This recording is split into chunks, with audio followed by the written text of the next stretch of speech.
The porch light unveiled him first, a silhouette of 9 feet, a being woven from shadow and disbelief, standing in the downpour like a soul returning to a home it could only beg to enter. Rain cascaded from his shoulders in silver sheets, plastering matted fur to a form too vast for the doorway, too solid for the realm of myth. And his eyes, dear God, those eyes, luminous amber, as deep and old as buried whiskey, cradling a sorrow one only finds in hearts that have loved and lost, and somehow chosen to endure. Ryan Davis, a man of 63 years, weathered by 2 divorces and sustained by a pension and a quiet stubbornness in his cabin beyond Asheville's reach, had opened his door, expecting the mundane, perhaps a hiker who'd lost their way or a black bear that had forgotten the season's call to slumber. He had not prepared his heart for this. No one ever could. The creature's hands rose with a deliberate grace, palms turned outward in a gesture not of threat, but of profound supplication. And Ryan, whose 40 years as a paramedic had taught him to read the universal language of human desperation, saw it in an instant.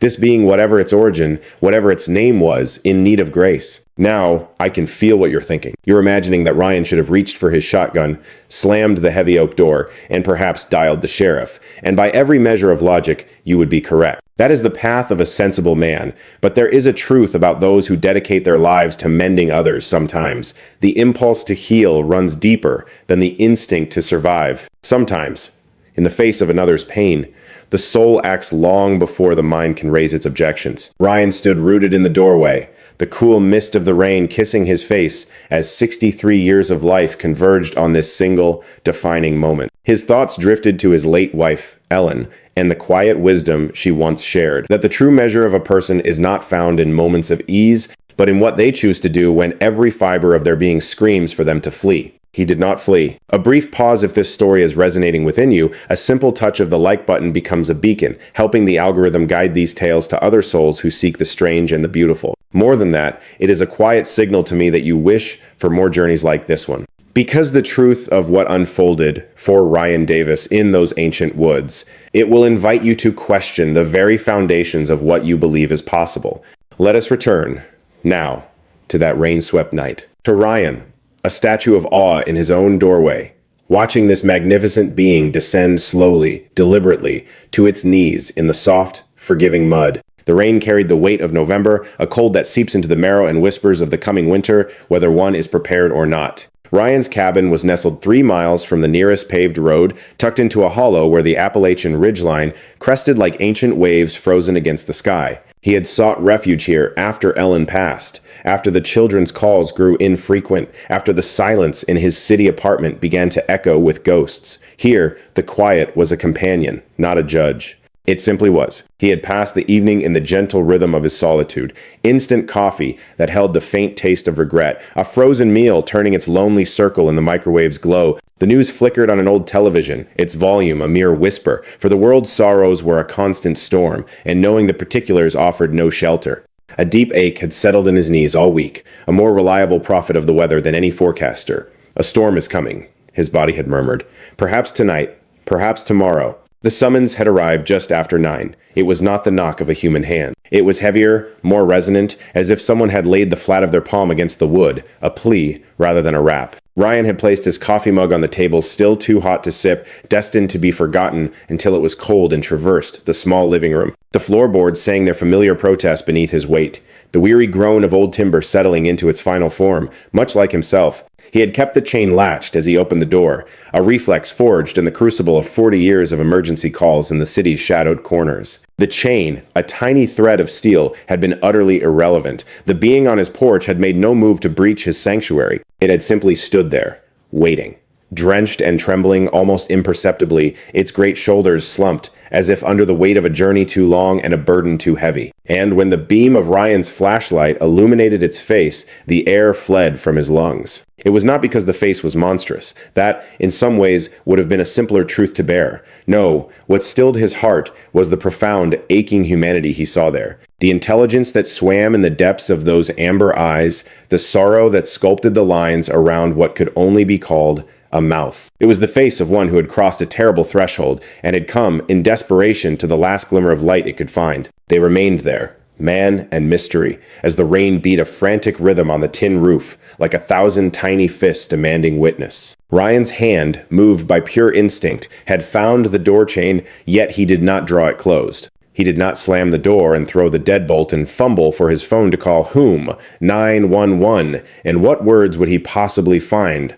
The creature lifted one of its immense hands, not to menace, but to reveal. And in that moment, Ryan truly saw fingers, 5 of them, thickened with calluses, nails darkened with the earth, but undeniably fingers, a thumb capable of opposition. The delicate architecture of wrist bones moved beneath skin that was visible in patches through the sparse fur, a palm etched with lines like a map to a land no human had ever charted. It gestured, not with random movement, but with a clear and solemn purpose. It pointed from the deep woods to itself, and then to Ryan, and then back to the woods. "Come," the silence spoke.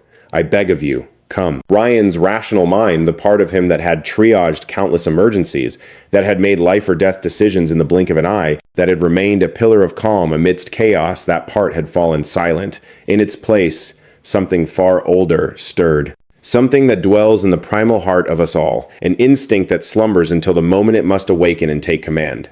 "Are you injured?" he heard his own voice ask, a sound that was somehow steady, even professional, as if he were speaking to a patient in the back of his ambulance and not to a legend made flesh upon his porch. The creature slowly shook its head, a gesture of undeniable clarity. Then it pointed again toward the woods with a new and rising urgency. "Not me," the motion cried out. "Someone else." "Something else. You want me to follow you?" A nod, slow and weighted with the gravity of the world. Into the forest. In the darkness.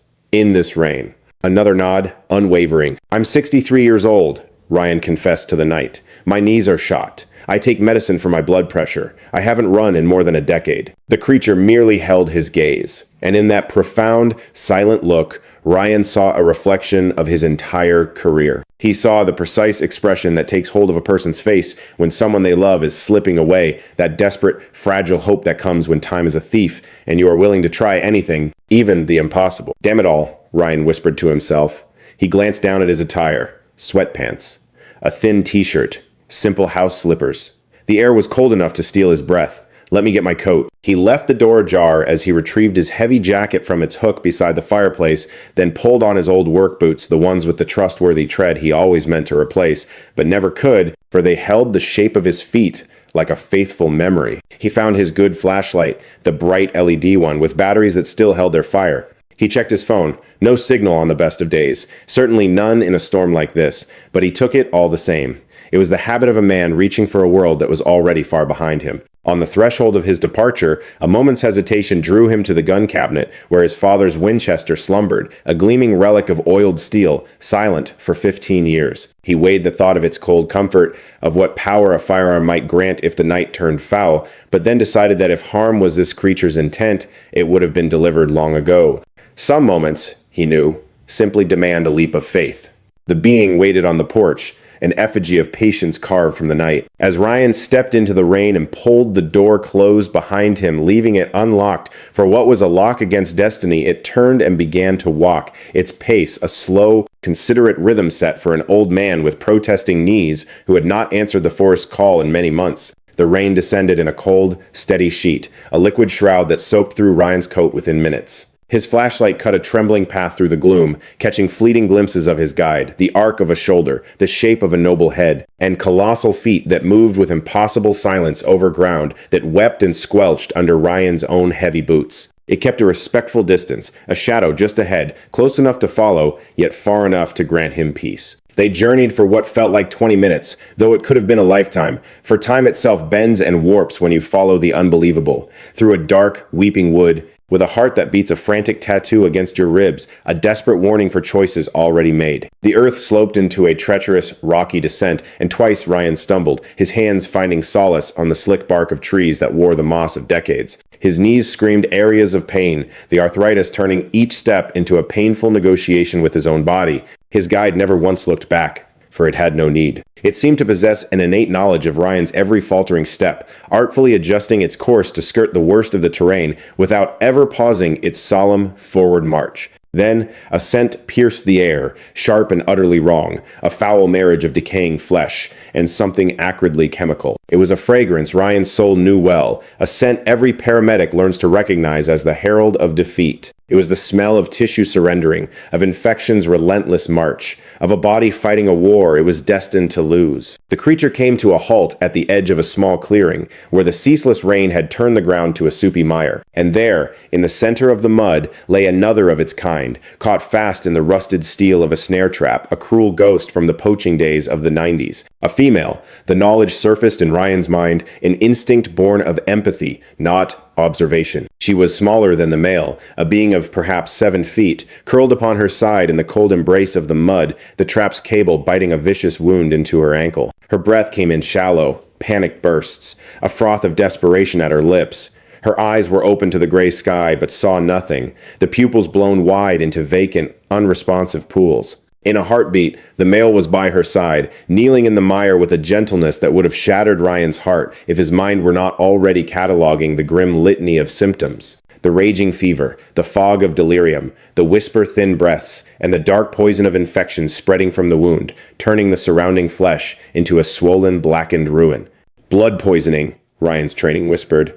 Septic shock, most likely. Whatever dormant malice had clung to that rusted trap was now awake and consuming her, one cell at a time. The male turned his gaze upon Ryan, and within those amber depths there was no threat, no primal wildness. There was only a question, a silent, profound plea that needed no words. Asterisk, can you help her? Asterisk. Ryan had lost his faith in God around the time Ellen's cancer had ceased to listen to medicine. He'd come to see prayer as a comfort for the waiting, a ritual for the helpless standing vigil before the inevitable. But there, in that clearing, with the rain as his witness and 2 impossible creatures looking to him as their final, desperate hope, he found a prayer forming on his lips not to God, but to the memory of Ellen, to the vast, silent universe, to whatever cosmic force shapes the delicate dance of chance and choice. Please, let me remember enough. Please, just don't let me be too late. He approached with a deliberate slowness, his hands held open, his movements a careful ballet of peace. The female offered no reaction, her spirit already adrift on a sea of fever, far beyond the shores of fear. Her skin, where it was visible, radiated a heat he could feel from inches away, and the trap had carved its way down to the bone. The odor rising from the wound was an assault that made his eyes stream. I am going to need supplies, he said, his voice, the calm, steady anchor he had offered to so many frightened families, strong antibiotics, something to fight the fever, and tools to remove this trap without making things worse. The male just watched him, the words themselves incomprehensible, but the tone, a universal language of hope and trust. He stood waiting for instruction, a pillar of silent resolve, ready to do whatever was asked. Ryan pulled his phone, the screen glowing with the familiar, mocking icon of no signal. It was no surprise. He was 3 miles from his cabin, which in turn was 3 miles from the nearest road, a lonely stretch of pavement 10 more miles from town. To walk back would consume at least an hour, likely 2 in this blinding storm. By then, she would be gone. He looked at her again, watching the rapid, shallow rise and fall of her chest. He could see the pulse in her neck, a frantic, trapped bird beating against its cage. Far too fast. She had hours, maybe. And that was a prayer in itself. Heaven, help us, he whispered. The words, a quiet condemnation of his own powerlessness. The male uttered a sound, not a word, not a grunt, but something in the space between a low, resonant query that crossed the great divide of species. Ryan's thoughts drifted to his old partner, Jake Martinez, his comrade for 15 years before he retired to Florida to face a slow battle with emphysema. Jake used to preach that emergency medicine was 90% unwavering confidence and 10% knowing what you were doing. Fake it till you make it, he'd always say. And if you can't make it, you fake it even harder. Sometimes people survive just because you acted like you knew they would. All right, Ryan said, the decision settling upon him like a heavy cloak. All right, I can't possibly carry what's needed for my cabin, and I cannot do this alone. He looked directly at the male. I'm going to need your help. And not just for carrying. Do you understand me? I need a partner who can follow instructions. Can you do that? The creature gave a single, profound nod. Once. An answer absolute and definite. Then this is what we are going to do. We're going to try something that is probably foolish and it may not succeed, but it is the only chance we have. Ryan took a deep breath as the rain continued its mournful song and the female's life continued its fragile retreat. And from a quiet corner of his mind, Ellen's voice rose, as it always did when he stood at a dangerous crossroads. Asterisk. Be careful, my love, but don't be afraid. There is a difference. Asterisk. There was a woman in town, Ryan said, his voice weaving the first thread of a desperate plan, about 5 miles from here. Her name is Sarah Miller. She's a veterinary nurse. If anyone has the kind of supplies that might work, it will be her. He brought up the contacts on his phone. The signal was still absent, but the stored information remained. He found Sarah's address and held the glowing screen toward the mail, an act of pure faith, knowing the creature could not possibly decipher the script. I need you to go to my cabin, follow our path back. On my kitchen counter, there is a paper with directions, a map. Can you find it for me? The male looked at him, and in those amber eyes, Ryan could see a mind calculating, considering the weight of the task. Then, a slow, deliberate nod confirmed the pact. It is settled then. While you undertake this journey, I will remain. I will anchor her here, in the world of the living, for as long as I am able. Your purpose is to find Sarah, to bring her back. By whatever means you must. Do you understand me? Bring her back. A single, solemn nod was his reply, and then the male was in motion. A shadow dissolving into the deeper shadows of the forest, leaving Ryan in a solitary vigil with the dying female, the weeping rain, and the dawning, dreadful certainty that he had just made the final choice of his career. Or perhaps the final choice of his life. He knelt in the cold embrace of the mud beside her. She gave no sign when his hand graced her forehead, did not so much as flinch when his fingers sought the echo of life at the wound's edge. She was adrift, utterly lost to this world. Shock, he surmised, the body's last sorrowful retreat, conserving what little warmth remained for organs it knew it could no longer save. Just hold on, Ryan whispered, his voice a fragile prayer against the storm. He wasn't sure if she could hear. He wasn't sure it mattered. Just hold on. Help is on its way. And so he remained, a lone figure kneeling in the November deluge, watching the gentle rise and fall of her chest, while he wondered how in the heavens he would ever find the words to explain any of this. The quiet symphony of Sarah Miller's Tuesday night had been playing its peaceful tune right until the moment of violent percussion shattered the calm. She had been lost in the familiar rhythm of Jeopardy, a sacred ritual she'd observed for 20 years, ever since her husband's passing, had left the house in an unbearable quiet when a force like a battering ram assaulted her front door. Once, twice, 3 times. Each brutal impact, a tremor that shook the house to its foundation, rattling the windows in their frames. She was 60 years old, a woman who lived in solitude 5 miles from the nearest town, on 15 acres of land that bled into the national forest, and she possessed precisely 0 patience for whatever misguided soul thought this brand of foolishness was amusing. "I have a gun!" she cried out, rising from her chair with a surge of defiance. The lie was a shield, easily summoned. She possessed no such thing, held no belief in their cold purpose. But the presence on the other side of her door did not need to know the articles of her faith. The violent pounding ceased. A profound silence descended, broken only by the melody of the television and the relentless drumming of rain upon the metal roof. Sarah moved to the window, a ghost in her own home, and parted the curtain by mere inches. Her porch light carved a small circle of gold from the night, illuminating perhaps 10 feet of her yard before the darkness consumed it. Nothing stirred within its glow, no boisterous teenagers, no wandering bears, nothing. She was about to turn away, to let the night keep its secrets, when her eyes caught a flicker of movement. It stood at the very edge of the light's reach, a figure made of rain and shadow, tall, impossibly tall, with shoulders broader than any man she had ever seen. Its head was bowed slightly, as if straining to see her more clearly through the watery pane of glass. Her first thought arrived with a strange, ethereal calm that this was how her story would end.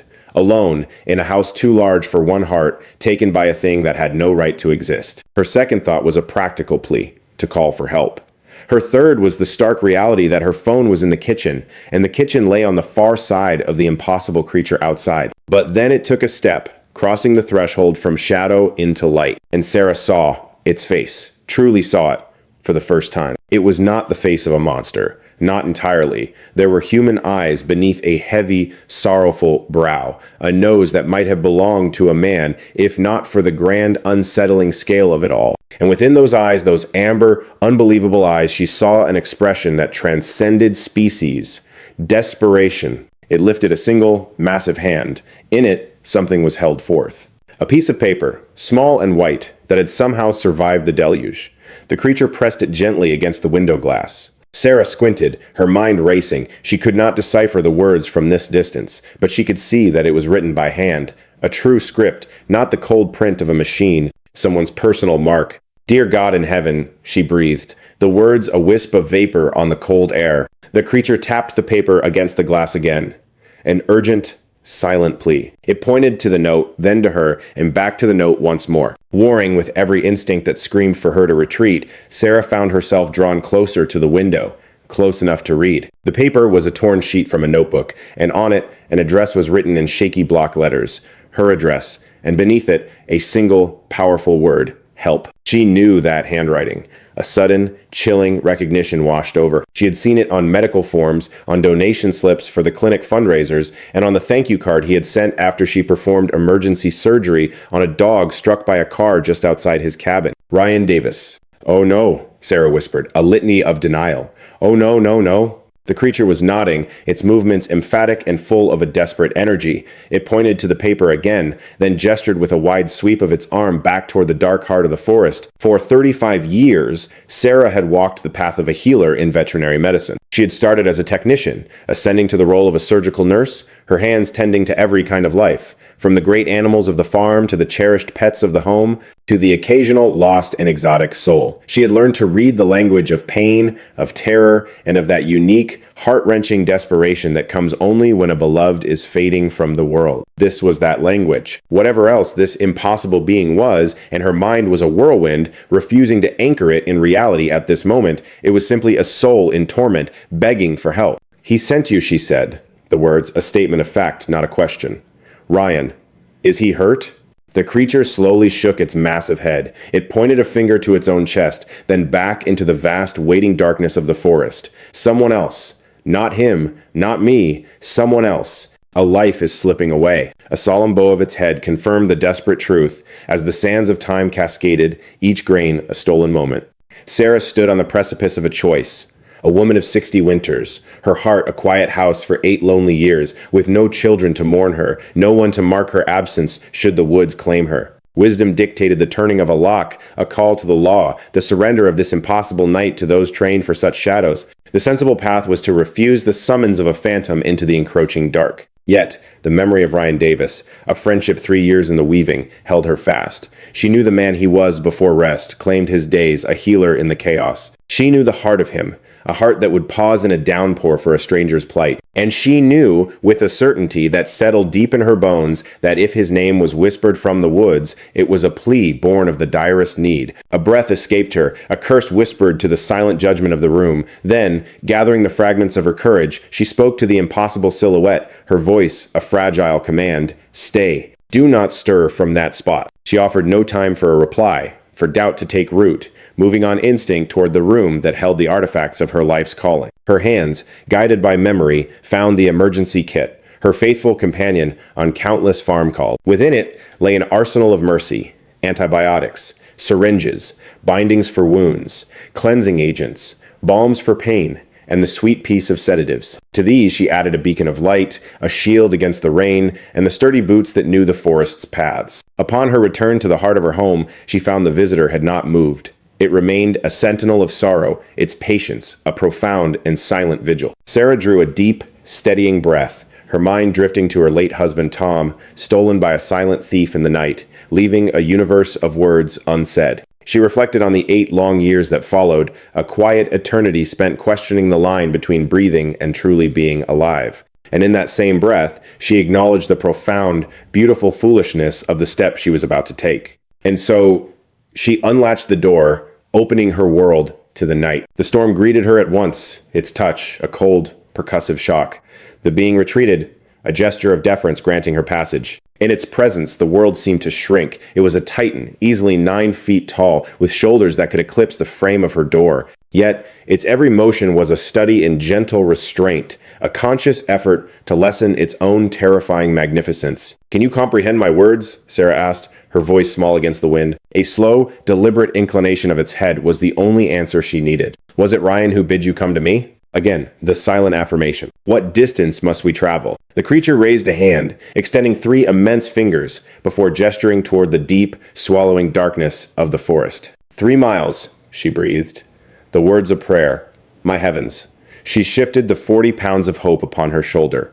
"Very well. Guide me." But I must warn you, if this is some grand deception to lead me to my end, my final thought will be one of profound disappointment. Her guide turned and began its solemn march, its gait measured and unhurried, a silent concession to the mortal woman and the burden she carried. And Sarah followed, leaving a single light burning against the dark and her door unbolted, stepping into the heart of a November night beside a creature of myth, her faith placed in the familiar script of a man who was nearly a stranger. The woods wore a different soul under the cloak of night. It was a darkness absolute, yet filled with a symphony of sound, the drumming of rain on a canopy of leaves, the sighing of wind through ancient boughs. The beam of Sarah's light danced ahead, painting fleeting fragments of her guide, the curve of a massive shoulder, the shape of its skull, and the colossal footprints it left in the mire, which wept with rainwater before her own feet could find them. They journeyed through an eternity measured in aching muscles. A fire bloomed in Sarah's legs, her breath became a ragged rhythm,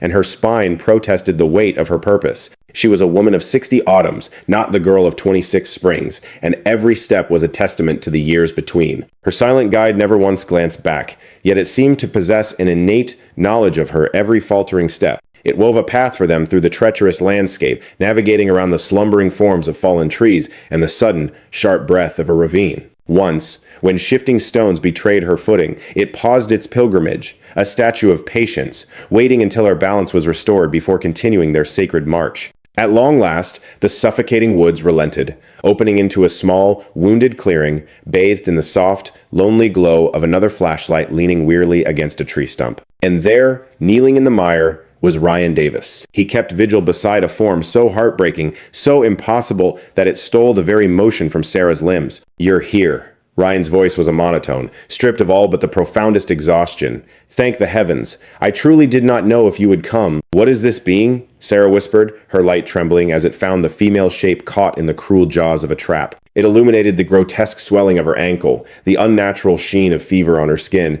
and the fragile, shallow dance of her breath. "She is fading," Ryan stated, the word a final, terrible judgment. "It has been this way for hours. The venom from the trap has poisoned her blood. She may have an hour of life left to her, perhaps not even that." Sarah moved as if in a dream, her body a vessel for 35 years of instinct. She knelt beside the suffering creature, her fingers finding pupils as wide and dark as a starless night. She sought a pulse, and found only a frantic, threadbare whisper. Her touch on the wound was met with a heat like a blacksmith's forge, the flesh around it a dark ruin of decay.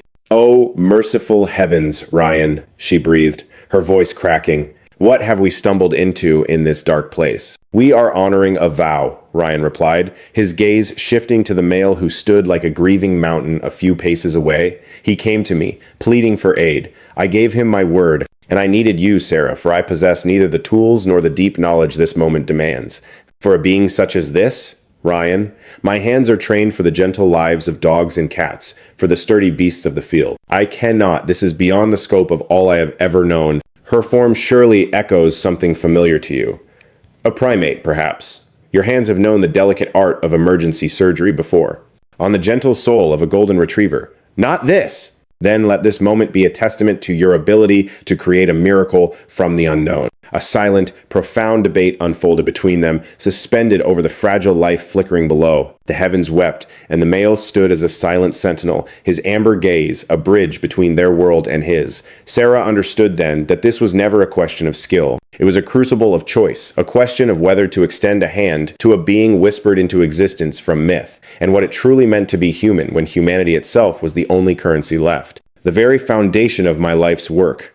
I could lose it all," Sarah whispered, the words barely audible above the rain. "And in this forgotten corner of the world, who would ever hear the tale? This is a descent into madness." Perhaps it is. Even with all our efforts, this fragile light may still be extinguished. That is a truth we must be willing to face. Sarah's gaze fell upon the female, a tapestry of suffering, the cruel steel biting deep into her ankle, the feverish poison painting a fiery path through her flesh, the ghostly foam that clung to her lips, and the stuttering rhythm of a chest fighting for each precious breath. "Damn it all," Sarah breathed, a final surrender to conscience. Her kit met the damp earth as instruments of healing were drawn forth. "Very well, but this dance is mine to lead. I am the surgeon here. You are my hands." And he, her gesture swept toward the watching male. "He remains a shadow at the edge of this stage, unless his presence is summoned." Ryan wove a silent language with his hands, a bridge of understanding across the chasm of species. The male offered a slow, deliberate nod, retreating to the tree line's embrace. It was an act of profound faith, a surrendering of the most precious treasure in his universe into their care. "Our first task is liberation," Sarah announced, her tools laid out like ceremonial artifacts. "This metal serpent must be vanquished. No healing can begin while it strangles the life from her." Ryan, in my kit, you will find the bolt cutters. The largest pair. Ryan produced the instrument, a heavy, formidable tool of industry, forged to sever the boundaries of men, now repurposed to grant freedom. "Your hands must be her anchor now," Sarah instructed, her voice low and focused. "Hold her limb as if it were spun glass. The moment I sever the cable, its tension will be violently undone. We must guard against the trap's final, spiteful lash." Ryan knelt, his grip a gentle but firm brace above the ravaged flesh. There was no response from the female, no flinch or cry. She was already adrift on a distant, silent sea. Sarah brought the jaws of the cutter to the cable, a precise placement near the heart of the mechanism. On the count of 3. 1, 2. The cable's surrender was a sound that shattered the forest's hush, sharp and violent as a rifle's report. The trap fell away, a discarded shackle, and a single, shuddering tremor passed through the female's form before she settled once more into stillness. "Good," Sarah murmured, her gaze fixed on the sudden, dark river that flowed from the wound, a river nearly black, thick with the poison of decay. "This is a sign of life. The blood flows again. Ryan, I need you to perform a baptism of saline. The entire bottle. Be relentless. We must purge this darkness from her." As Ryan began the cleansing flood, Sarah prepared a potent alchemy of antibiotics, a powerful brew meant for creatures of immense strength, not for a being born of legend. It was a prayer in a vial, a desperate gamble against the unknown, with no map for dosage, no foreknowledge of its effect. Yet to do nothing was to concede to the inevitable embrace of death. And perhaps, she mused as the syringe filled with its promise and its peril, this was the sacred, beating heart of all medicine, to always choose the fragile possibility of life over the cold certainty of its end. "Hold her with care," Sarah whispered. Her fingers traced a path to a delicate vein, a familiar roadmap visible through translucent skin. The needle found its home with a gentle breach, the plunger's slow descent, a silent plea as Sarah's eyes searched for any sign of reaction. There was only silence. The fragile rhythm of her breath remained, a shallow tide against a racing pulse. But there was no violent rejection, no catastrophic collapse. And in that quiet acceptance, there was a glimmer of hope. "And now, for the mending," Sarah sighed, revealing antiseptic, dressings, and surgical staples. "I must close this chasm, cleanse it of its ghosts, and then bind it shut with steel. The result will bear the scars of this night." "A scarred life is infinitely more beautiful than a perfect death," Ryan replied. For more than an hour, they toiled as one, the rain their only witness. 3 times, Sarah purified the wound, her scalpel carving away decay, the saline, a cleansing torrent that ran from black to clear. Ryan was her shadow, their shared focus transforming the muddy forest floor into a sacred operating theater. From the clearing's edge, the male kept his silent, unwavering vigil. He was a statue carved from loyalty, uttering no sound, making no movement. He simply watched, his amber eyes burning with a profound intelligence that stirred something deep and unsettling in Sarah's soul. At last, the wound was sealed, a jagged seam held together by 23 small promises of steel. A bandage of gauze and tape, meant for the powerful limbs of a horse, now cradled her injury. A second wave of medicine entered her system, followed by a final gift of peace for the moment, if that moment ever came, when she might awaken. Sarah sank back on her heels, the strength leaving her in a sudden, exhaustive rush. A tremor ran through her hands, the echo of adrenaline's tide receding. It was the immense, soul-deep gravity of their impossible act, settling into the very marrow of her bones. "Will her spirit find its way back to us?" Ryan's voice was a fragile whisper against the night. "That is a question only fate can answer now. It rests upon the depth of the shadow the fever has cast, the fire of life that burns within her, and how closely her earthly vessel mirrors our own." Sarah's gaze met his, reflecting the starlight and the impossible truth. "Do you comprehend the magnitude of what we've just done? We've mended a creature of myth here in the heart of this wild cathedral. The truth of it is, settling deep in my bones, with nothing but the forest floor as our theater, our tools, a desperate prayer, and our knowledge a flickering candle against a hurricane of doubt. And yet, we did it. This single act eclipses every moment of madness in my life story, and in mine as well. A glance passed between them, and a sound bloomed in the silence, a soft, weary laughter, born of a soul 80% frayed by hysteria and 20% stitched together with relief. It was the sacred sound of those who have stared into the abyss of the impossible and found themselves, miraculously, still standing on the other side. He moved toward them with the grace of a shadow, kneeling beside his mate. His touch upon her brow was as gentle as a falling leaf, a silent testament to a love that slumbered. Then his eyes, ancient and profound, turned to Ryan and Sarah, speaking a language of the heart that transcended all words. My gratitude is a river that will flow for you through all of time. We must shield her from the cold's embrace, Sarah murmured, her voice a thread of command in the quiet, and keep the dampness at bay. The medicine we've given her will begin its battle within 6 to 12 hours, a lifetime if she is to endure. Her hands, guided by instinct, began to restore order to her kit. A watchful eye is needed. Her wounds must be tended, lest the shadow of sickness return. Ryan's gaze found hers, heavy with the unspoken truth. There is no sanctuary in our world for a being such as her. None that would heal rather than harm. And this secret must remain buried in the heart of this forest, known only to us. To speak of it would be to betray it. So what becomes of us now? Are we to become guardians of this mystery, returning with the dawn to tend to our impossible patient? The sound of the zipper closing her kit was a sharp, final note. Sarah rose, each joint a quiet protest against the night's toil. Can you offer a path more true than this one?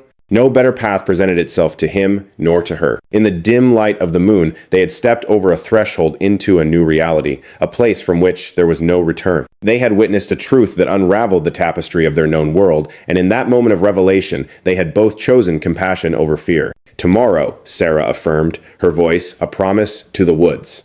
I will return with the setting Sunday. We will inspect the mending flesh, offer a fresh solace to her wound, and search for signs that the healing has truly begun. And I will be here, waiting, Ryan vowed. The great creature had been a silent witness to their pact, his ancient eyes seeming to grasp the heart of their words. As Sarah turned to depart, he moved into her path, his immense hand extended, palm open to the sky, presenting a humble offering. Resting in his palm was a simple, smooth stone, perhaps born of a river's caress, tumbled by water and eons into a near-perfect sphere. It was a thing of the earth, unremarkable, save for the profound reverence with which it was offered, a sacred gift, a token for a debt that no earthly currency could ever settle. Sarah accepted it, and the stone's warmth seeped into her skin, a lingering echo of his life force. It was heavy, solid, a tangible piece of this surreal moment. It was real. It was our honor, she whispered. The words meant more for the universe than for him. The journey back felt an eternity longer than the one that had brought them there. A profound weariness settled into their bones, transforming each step into a monumental effort, making every incline of the trail feel like a mountain to be conquered. The light from Sarah's flashlight began to fade, its beam shrinking to a faint, golden whisper that dared only to touch the ground 5 feet before them. Ryan walked beside her, a silent companion in the encroaching dark. Words were a currency they did not possess. For what could be said? They had just breathed life back into a creature of legend, performing a delicate ballet of surgery guided only by intuition and faith, and they had pledged their return to stand vigil once more. As they reached the familiar boundary of Ryan's land, he paused. My heart is full of thanks for answering the call, for lending your grace, for standing your ground when the world turned upside down. This night has created a debt, Sarah replied, a faint smile touching her lips.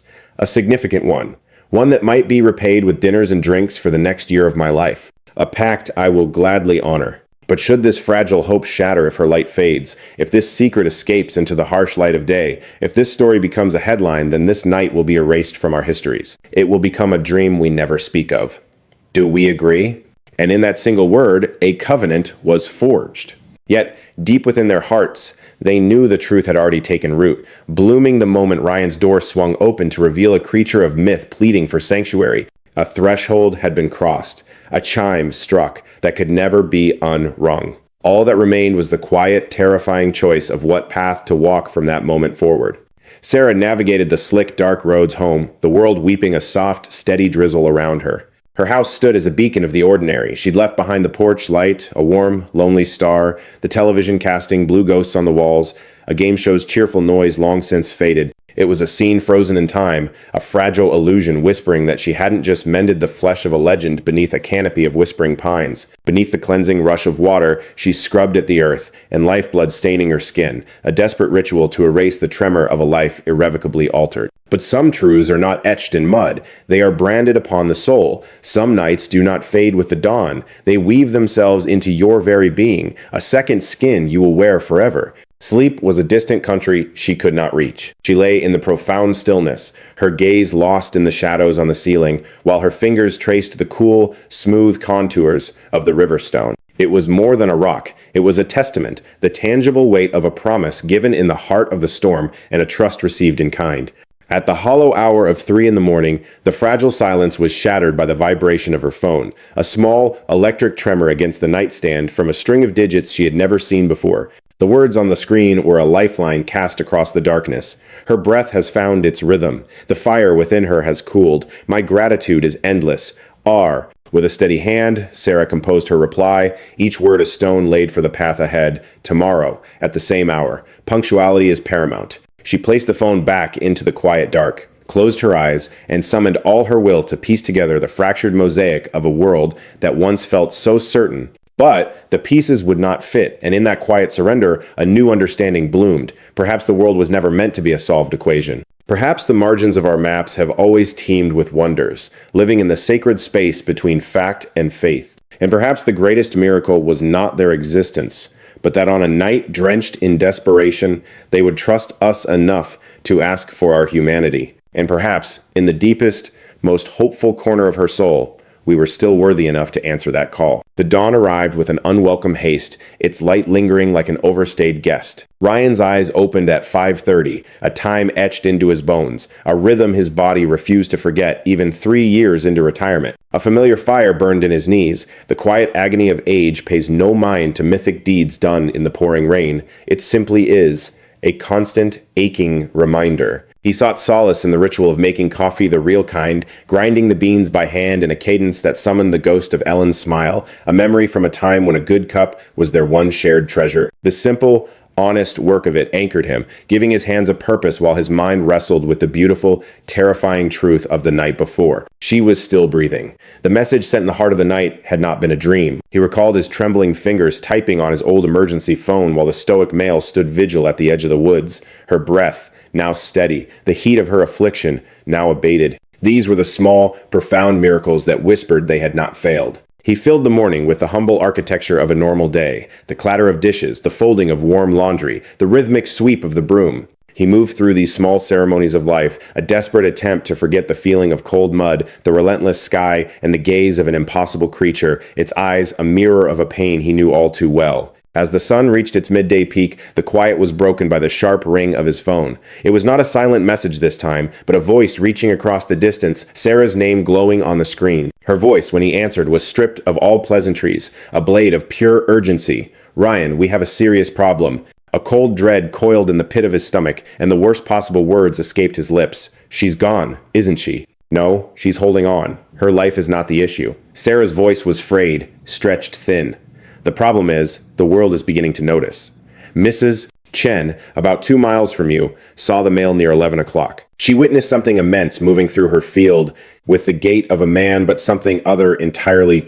And just like that, the fragile piece of the morning shattered into 1,000 pieces. And the storm gathers," she continued, her voice heavy. "She reported it as a bear, and now the sheriff is rallying a party for the morning local men, eager volunteers. They intend to comb the forest, Ryan, and they'll be carrying more than just good intentions."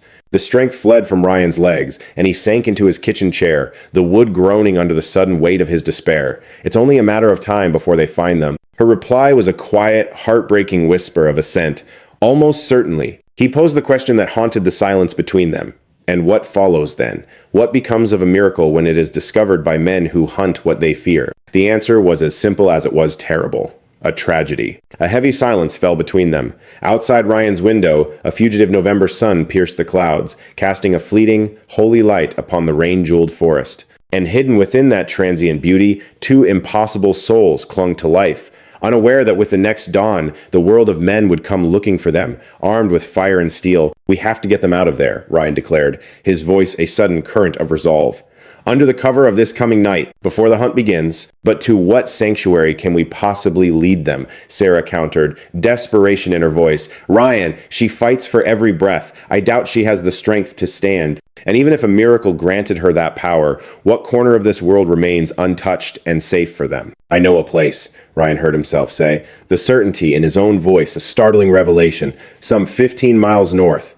A wild, forgotten heart of the woods, untouched by trails or roads. The land is too unforgiving there. If we could only bring them to that haven, they could truly be free." "And how?" Sarah's voice replied, laced with the immense weight of the task. "Are we to carry a wounded soul 15 miles across a broken land that even hardened men refuse to travel?" "We must adapt," Ryan's voice was a low murmur, his mind already weaving a tapestry of possibility. "In my shed rests an old deer cart, a humble chariot with 4 wheels and a frame that sits close to the earth. We could gently lift her upon it, and her mate. He has the strength to draw it forth." This is a whisper of madness on the wind. Do you possess a more gentle solution then? Silence was Sarah's only reply, a sentiment mirrored in his own heart. For to stand idle was to condemn these beings to a fate sealed by festering wounds or the cold finality of lead. And Ryan's 40 years on this earth had etched a hard truth upon his soul, that life often asks us not to choose between right and wrong, but between one shadow and a deeper darkness. "Tonight," he declared, his voice a quiet resolve, "once the sun has surrendered to the horizon. Can you find your way here?" "Yes." Sarah's breath escaped as a sigh, a fragile cloud in the cooling air. "Yes, I will be there. But hear me, Ryan. When this chapter closes, the book must be shut. No more clandestine journeys into the heart of the night. No more encounters with beings born of myth. I will return to my world of mending dogs, and you will return to the solitude of your bitter coffee. Is that our covenant?" "A covenant made," he whispered. Yet the word was hollow, a promise they both knew the wind would carry away. One does not simply turn their back on a miracle. It seeps into the marrow of your bones, a quiet alchemy that transforms the very essence of your being and pens a new verse in the story you tell yourself about who you are and what is possible. Ryan spent the afternoon in a ritual of preparation, summoning an old deer cart from his shed. It was veiled in the dust of forgotten seasons and draped in the silk of spiders, yet its bones remained strong. 4 rubber wheels and a metal frame, a vessel crafted to bear a 200-pound buck from the deep woods without shattering a man's spine. A being of 7 feet would find no luxury in its confines, but solace, not comfort, was the mission's true north. Into the bed of his truck, he gathered the instruments of their pilgrimage, coils of rope, beams of light to pierce the gloom, a kit of balms and bandages, and offerings of water and sustenance. He took his father's compass, a timeless relic whose needle still danced faithfully toward the true north, and a paper map of the forest, for in these ancient hills the whispers of satellites were lost. He donned a heavy coat, worn work gloves, and laced the hiking boots that knew the language of the earth. Before departing, he paused in the quiet sanctuary of his living room, his gaze falling upon the silent storytellers on the mantel. Ellen, her smile, a sunbeam on their wedding day. Ellen, cradling their daughter, a universe of love in her arms. And Ellen, her hair, a silver crown, beautiful even as the shadow fell, just 6 months before the sickness claimed her. He wondered what she would make of this wild endeavor. She would likely call him an idiot, and she would likely be right. Yet her heart had always held a tender space for lost things. Perhaps she would understand. "Wish me grace," he whispered to her captured smile, before taking up his keys and stepping out into the encroaching twilight. As Ryan arrived, he found Sarah was already a sentinel in the clearing.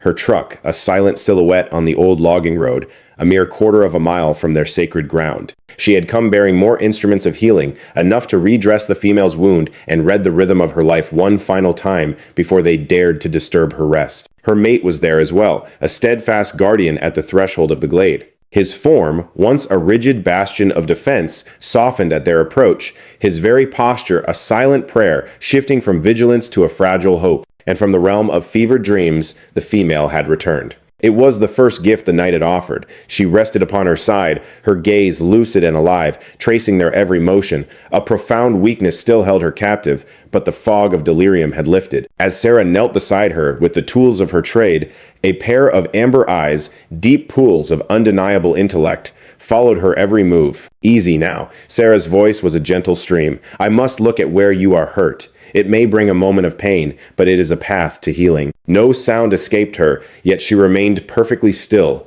a statue of trust, as Sarah gently unwrapped the bindings.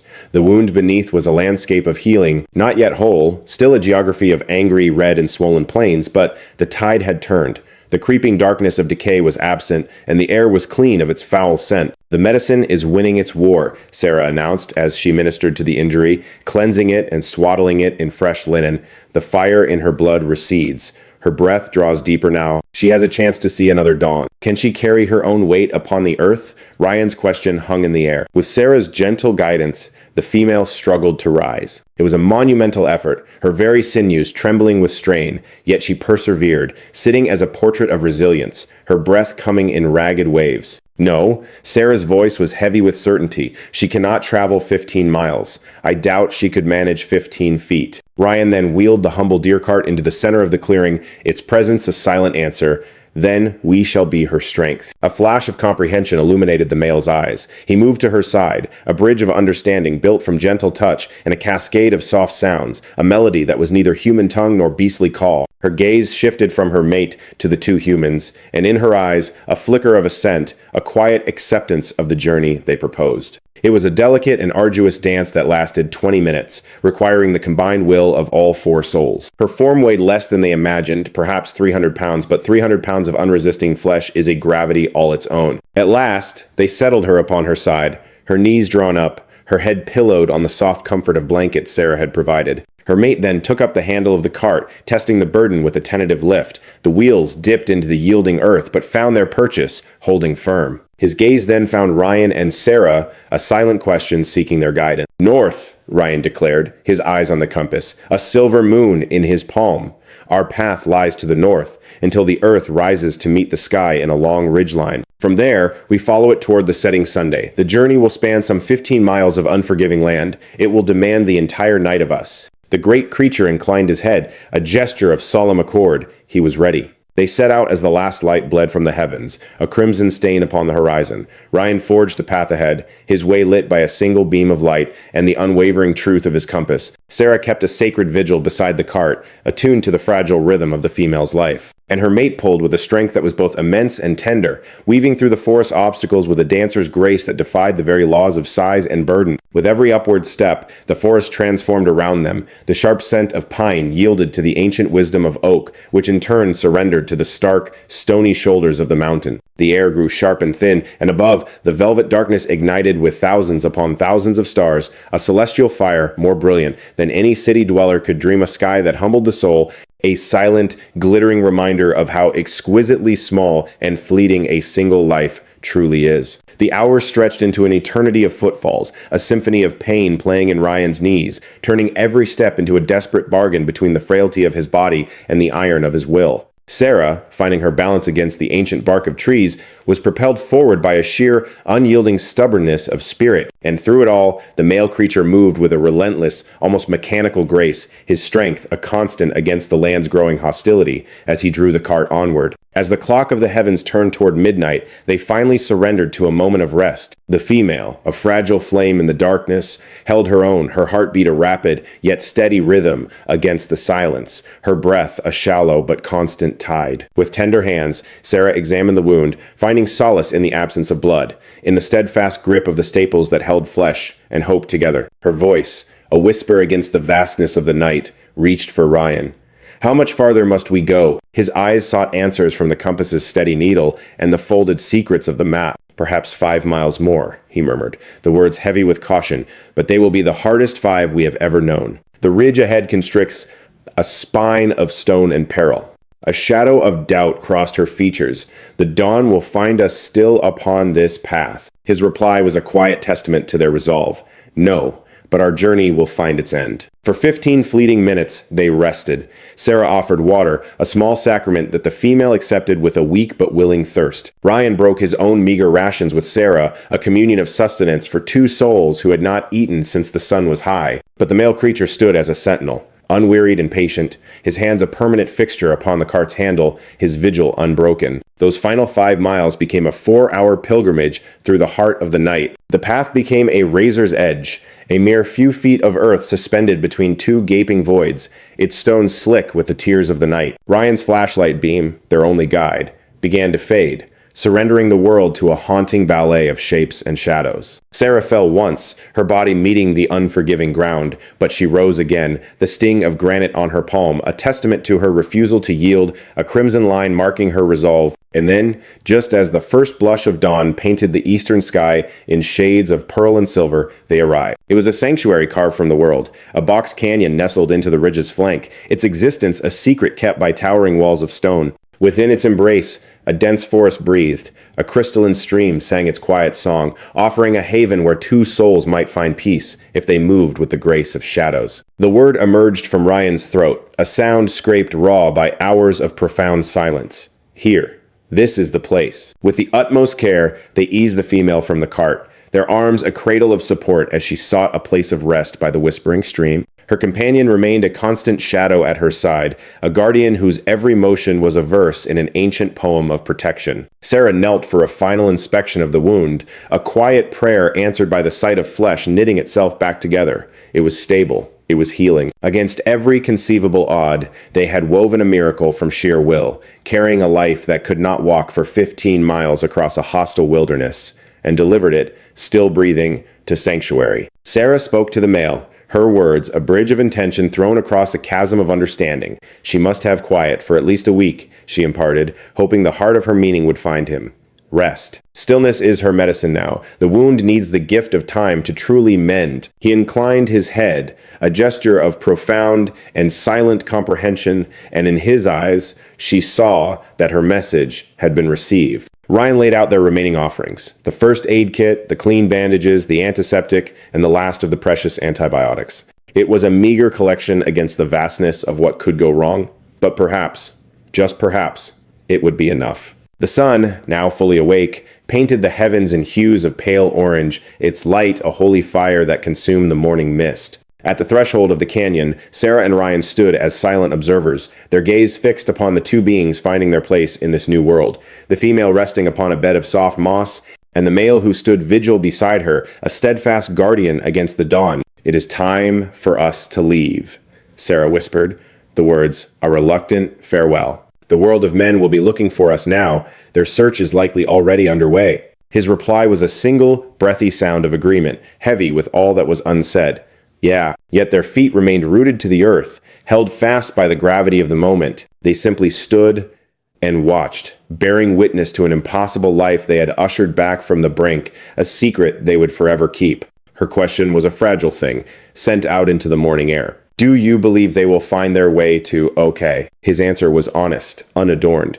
"I cannot know, but there is a chance." A faint, weary smile touched her lips. "Could you imagine telling this story? Do you think a single soul would believe it?" The single word was absolute. No. A quiet satisfaction settled in her voice. Good.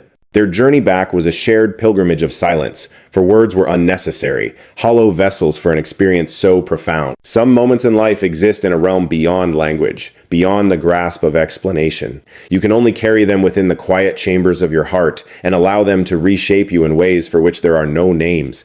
The world they had left behind was waiting for them at Ryan's cabin, a congregation of concern and suspicion. There were 5 men armed with rifles, their purpose clear, and the sheriff, his presence, an official weight upon the scene, alongside Mrs. Chen, her finger pointing toward her back field, her voice painting a picture of the incredible thing she had witnessed. Every head turned as Ryan's truck rumbled to a stop, revealing him and Sarah in the passenger seat, their bodies cloaked in mud, etched with scratches, and steeped in a bone-deep weariness. Sheriff Williams's voice cut through the morning air. "Ryan, I trust you've heard the talk about this, Bear." Ryan emerged from the truck with the slow, deliberate movements of a man whose every muscle sang a chorus of pain. "Yeah," he breathed, the word carrying the weight of the entire night. "I heard. We're preparing to move into the woods to sweep the area clean of any threat." Mrs. Chen's story paints a picture of something large, something that might pose a danger. His eyes met Ryan's. "Have you encountered anything out of the ordinary?" Ryan held the sheriff's gaze, the silence between them stretching thin. In that moment, the path of falsehood and the path of truth diverged before him, and he chose a third way, a trail that wound somewhere through the landscape between them. "For 3 long years, I have wandered these woods, a pilgrim among the ancient trees. I've encountered nothing more fearsome than the shadow of a black bear, and even they grant passage to those who respect their solitude." And yet, Mrs. Chen's soul was deeply unsettled. A tremor of genuine fear had taken root in her heart. I have no doubt her spirit was stirred. In the velvet cloak of a moonless night, when a shadow dances at the edge of sight, the mind becomes a painter, filling the canvas of the unknown with its own phantoms. It is a familiar journey I, too, have traveled. The sheriff's eyes searched his face for a flicker of truth. Ryan met that gaze, a placid lake concealing a maelstrom beneath. 4 decades as a paramedic had forged this mask of tranquility, a shield to hide the silent scream echoing within his soul. Very well, the sheriff conceded at last, his voice a low rumble of duty. But the forest will be swept, a fine-toothed comb through the undergrowth, simply to quiet the whispers of doubt. Would you care to join our procession? I'm afraid I cannot, Ryan replied. These old knees have carried me through a lifetime, a pilgrimage through the dark woods until dawn would be their final undoing. A journey until dawn, you say? Merely a turn of phrase, sheriff. The sheriff's gaze then shifted, landing upon Sarah, a silent sentinel in the sanctuary of the truck. And you, Sarah? Did the night reveal any of its secrets to you? Only the weathered landscape of Ryan's face, Sarah offered, her voice a gentle current of humor. We were just 2 old souls trading stories under the stars, lamenting the quiet betrayals of time upon our bodies. The sheriff gave a slow nod, the last embers of his suspicion fading.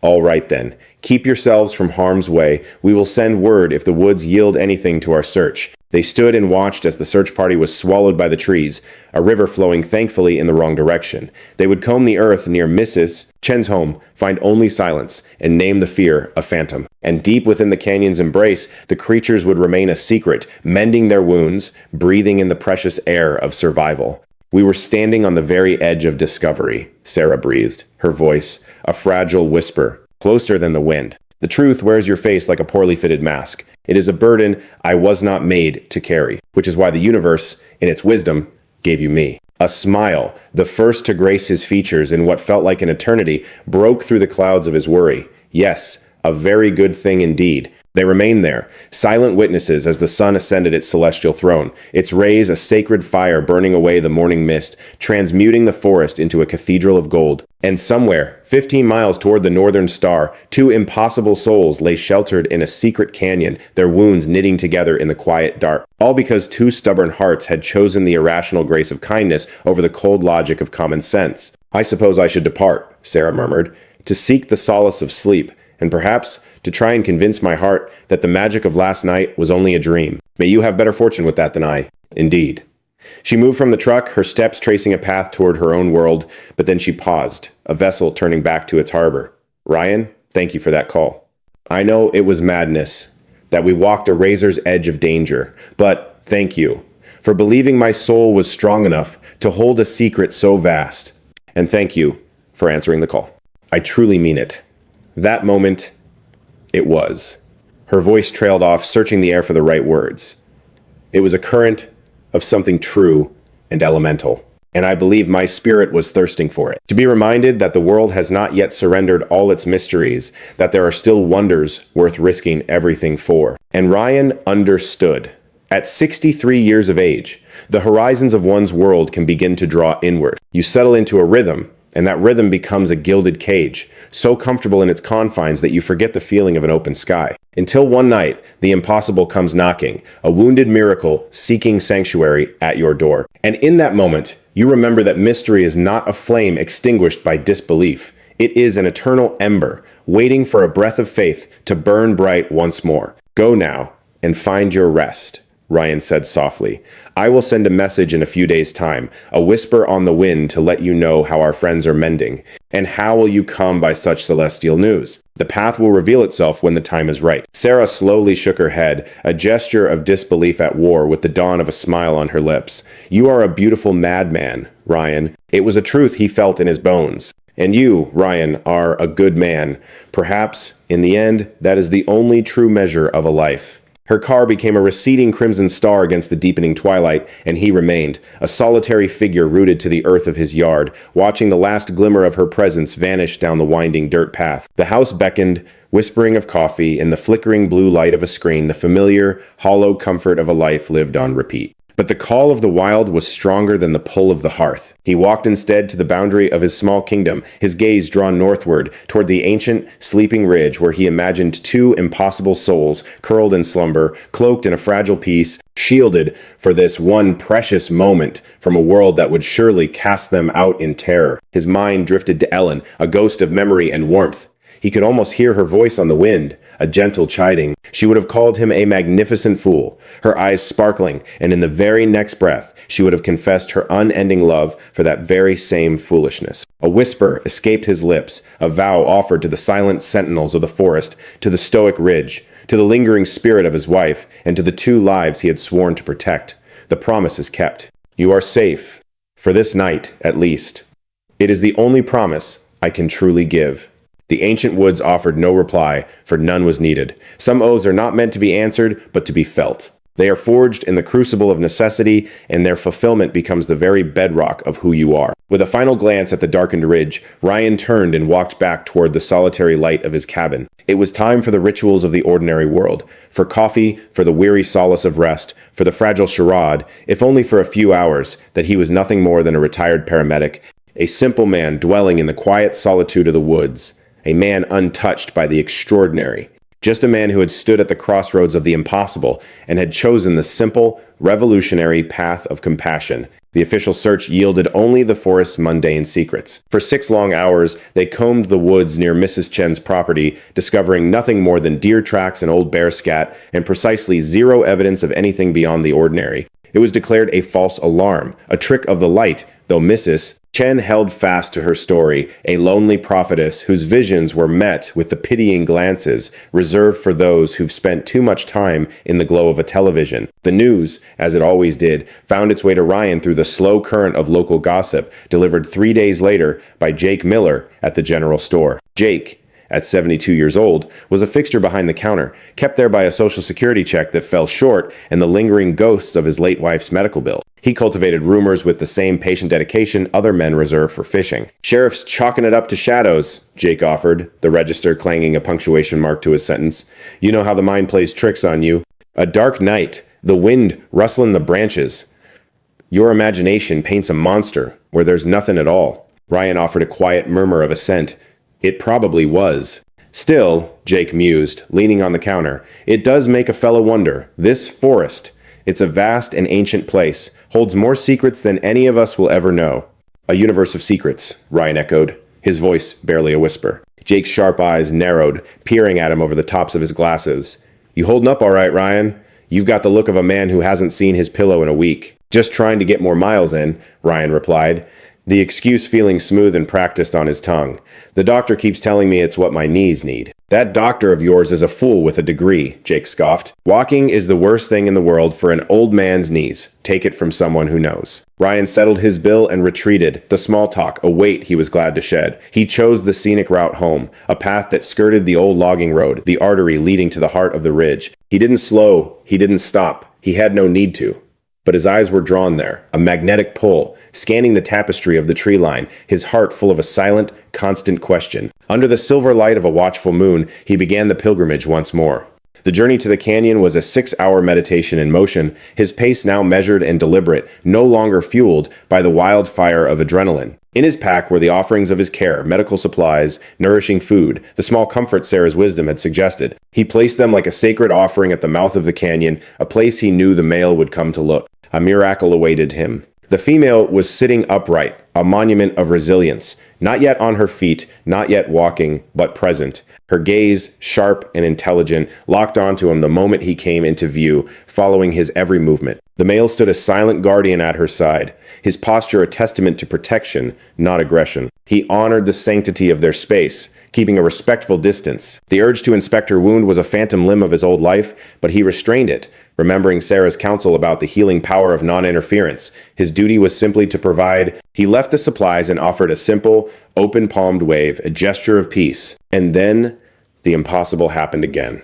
The male mirrored the gesture, raising one hand in a slow, deliberate arc. It was a bridge built across the chasm of species, a silent language understood by the heart. It spoke of recognition, it sang of gratitude, and it whispered a gentle farewell. Ryan turned his back on the miracle and began the long journey home. He descended into the darkness, the 63 years of his life etched into every aching joint, every weary muscle. He crossed his own threshold just as the first blush of dawn painted the eastern sky, his body utterly spent, but his soul brimming with a profound and quiet peace. And so, a new rhythm was born into his life, a sacred, secret duty.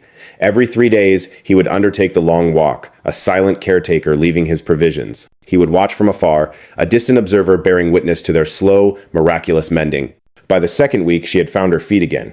A slight limp, a shadow of weakness still clung to her, but she was walking. The wound, a testament to Sarah's skill, was healing with a clean, remarkable grace. When the third week arrived, Ryan found their sanctuary in the main canyon empty. They had retreated deeper into the forest's embrace. Still, he left his gifts, certain in the knowledge that they would be found. He convinced Sarah to join him on one of these pilgrimages. She made the trek at her own, unhurried pace, filling the forest with a litany of complaints about the betrayals of age, the rebellion of her joints, and a solemn vow that this would be her first and absolutely final expedition. But her words dissolved into reverent silence the moment they reached the overlook. There, in the dappled sunlight of the canyon floor, they stood together, the female, strong and unsupported, while the male gently brought her water from the babbling stream. The sight stole the breath from Sarah's lungs, and she simply stood, watching, as quiet tears traced paths down her weathered cheeks. A whisper, fragile and full of wonder, escaped her lips. "They are going to be all right." "Yes," he breathed, the single word carrying the weight of all their hope. "They are. We have nurtured a secret kindness." "Yes, a truth we'll carry. A tale whispered only between us and the ancient trees. And perhaps that is its truest beauty. But the knowledge resides within us. Yes, a knowledge that has reshaped our hearts." They remained there, two sentinels in the biting November air, their gazes fixed upon a pair of impossible souls living an impossible existence. It was a testament, a living, breathing affirmation that wonder had not yet fled the world, a profound lesson that sometimes the simple choice of kindness over fear is the most powerful act of all. The calendar pages turned, bleeding 1 week into the next. Thanksgiving arrived with its golden light, followed by the hushed reverence of Christmas. The official reports from the search party gathered dust in a forgotten file, their words fading into obscurity. Mrs. Chen's strange tale became a ghost of a memory, silenced by time. The town, in its predictable rhythm, turned its attention to newer whispers, fresher scandals, caught in the ceaseless, turning tide of small-town existence. Ryan continued his silent pilgrimages, his visits becoming less frequent as the seasons deepened. First, a journey once a week, then once every 2 weeks. He could see the life returning to them, a vibrant strength in the grace of their movements, a newfound power in their stride. The female's injury had vanished, leaving behind only a clean, silver scar, a testament to her resilience. Near the murmuring stream, they had woven a sanctuary from branches and fallen leaves, crafting a life from the wilderness itself. Then came January, under a sky shedding the lightest veil of snow, when Ryan arrived at the canyon's mouth to find an offering. Not his own supplies, those remained untouched, a silent testament to their self-sufficiency. But beside them, laid out with deliberate care, was a humble collection of treasures. Stones from the river, polished smooth by a million heartbeats of water. Pine cones meticulously arranged by their stature, an abandoned bird's nest, a perfect empty cradle. Fragments of bark, each with its own unique and intricate story. They were gifts, a silent expression of gratitude, the only currency they possessed, offered from a world without words. He chose a single stone, a smooth, dark piece of the earth, and left the other treasures untouched. It felt like a fair and sacred exchange for the immeasurable gifts they had bestowed upon him. A renewed sense of purpose, a glimpse into profound wonder, and the quiet, certain proof that his own existence still held meaning. After that day, his regular journeys ceased. He granted them the sanctity of their own world, the gift of privacy, a life untouched by the shadow of humanity. Yet, on nights when the stars burned with a cold, clear fire, he would stand at the boundary of his land, his eyes drawn to the dark silhouette of the ridge, his heart filled with a silent wonder, a quiet hope. Sarah's voice would occasionally grace his telephone. They would share a meal, their conversation, a gentle river of ordinary things, her days at work, the quiet rhythm of his retirement, the fleeting headlines, the ever-changing sky. The great, unmentionable event was never broached. It had no need for words. It existed in the space between them, a luminous, shared dream, felt but never spoken, understood in its profound silence. February arrived, breathing a soft warmth into the frozen air.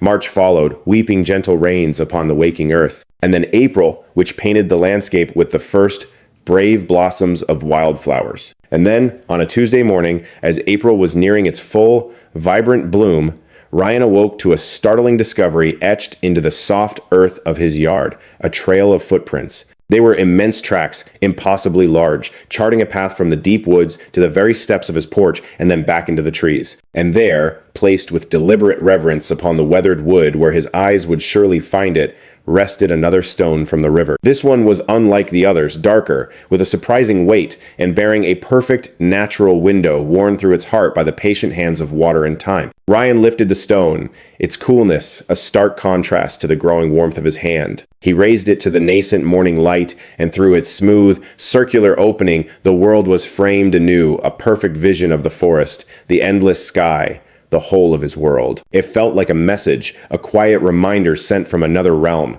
a whisper that the world is woven with unseen spaces, with liminal places where mystery breathes, a call to keep searching, to keep holding on to faith, to forever be the kind of soul who offers shelter from the storm. Ryan slipped the stone into his pocket, its weight a comforting anchor. He brewed his coffee and settled onto his porch, a silent observer as the forest stirred to life. He knew that somewhere in that vast green expanse, two impossible creatures were living, breathing, and thriving, healed, strong, and utterly free, all because an old man and an old woman had once chosen the path of compassion over the illusion of safety. In his pocket, the stone had absorbed the heat of his body, its physical warmth a mirror to the profound weight of its meaning. As dusk settled, he reached for the phone and called Sarah. "Are you free for coffee in the morning?" "Why the sudden invitation? Is everything all right?" "No," he answered, a smile in his voice. "For the first time in a long time, something is profoundly right. I'll tell you everything when we meet." They found their way to the town diner, settling into the quiet sanctuary of a back booth, a place where secrets could be shared without fear of wandering ears. And there, Ryan presented the stone to her. "They returned," he said, his voice a low and reverent whisper. "They left this for me." On the porch, Sarah took the stone, her fingers tracing its smooth contours. She mirrored his earlier gesture, holding it up to the diner's gentle light, studying it with a knowing gaze. A slow, beautiful smile bloomed on her face. "There's a hole right through it." "Yes, there is. A window, so you can see through to the other side." "Exactly." That, in its own way, that is profoundly beautiful. A sentiment my own heart has been echoing. A shared silence fell between them, a stillness as deep as the bitter coffee they nursed. Two souls bound by a truth that had reshaped the very landscape of their lives. "Do you realize what this signifies?" Sarah's voice finally broke the quiet. "Tell me, this is more than survival. This is an act of remembrance, a testament of gratitude. They return to offer their thanks, or to bid us farewell. Perhaps one is not possible without the other." Ryan inclined his head, the truth of her words settling in his soul. A thank you and a goodbye, the twin pillars that mark the close of any chapter. Gratitude for the journey taken, and the grace to release what has passed. "So where do we go from here?" Sarah wondered aloud. "Now, we simply continue to live. We remain anchored in who we have become, and we keep our door and our hearts open to whatever mysteries may seek shelter. Even when it defies all reason, most especially then." A gentle smile graced Sarah's lips as her fingers traced the smooth surface of the stone.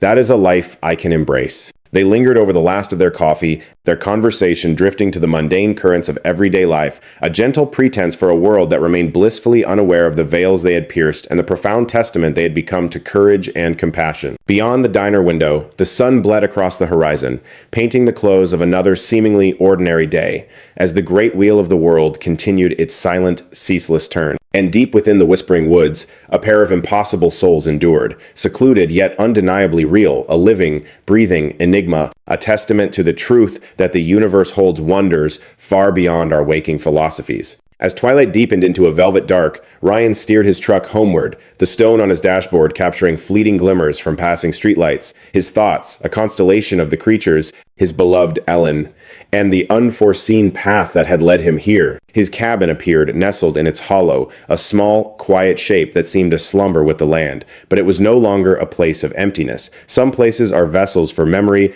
while others are imbued with meaning, and his humble cabin had become a sanctuary for both. He stepped inside, prepared a simple meal, and settled by the warmth of his hearth, placing the gifted stone upon the mantel, a silent companion to Ellen's photograph, and the other memories gathered from that long-ago canyon. It was a collection of moments, a chronicle of choices made, a quiet altar to the mysteries that lie just beyond our sight.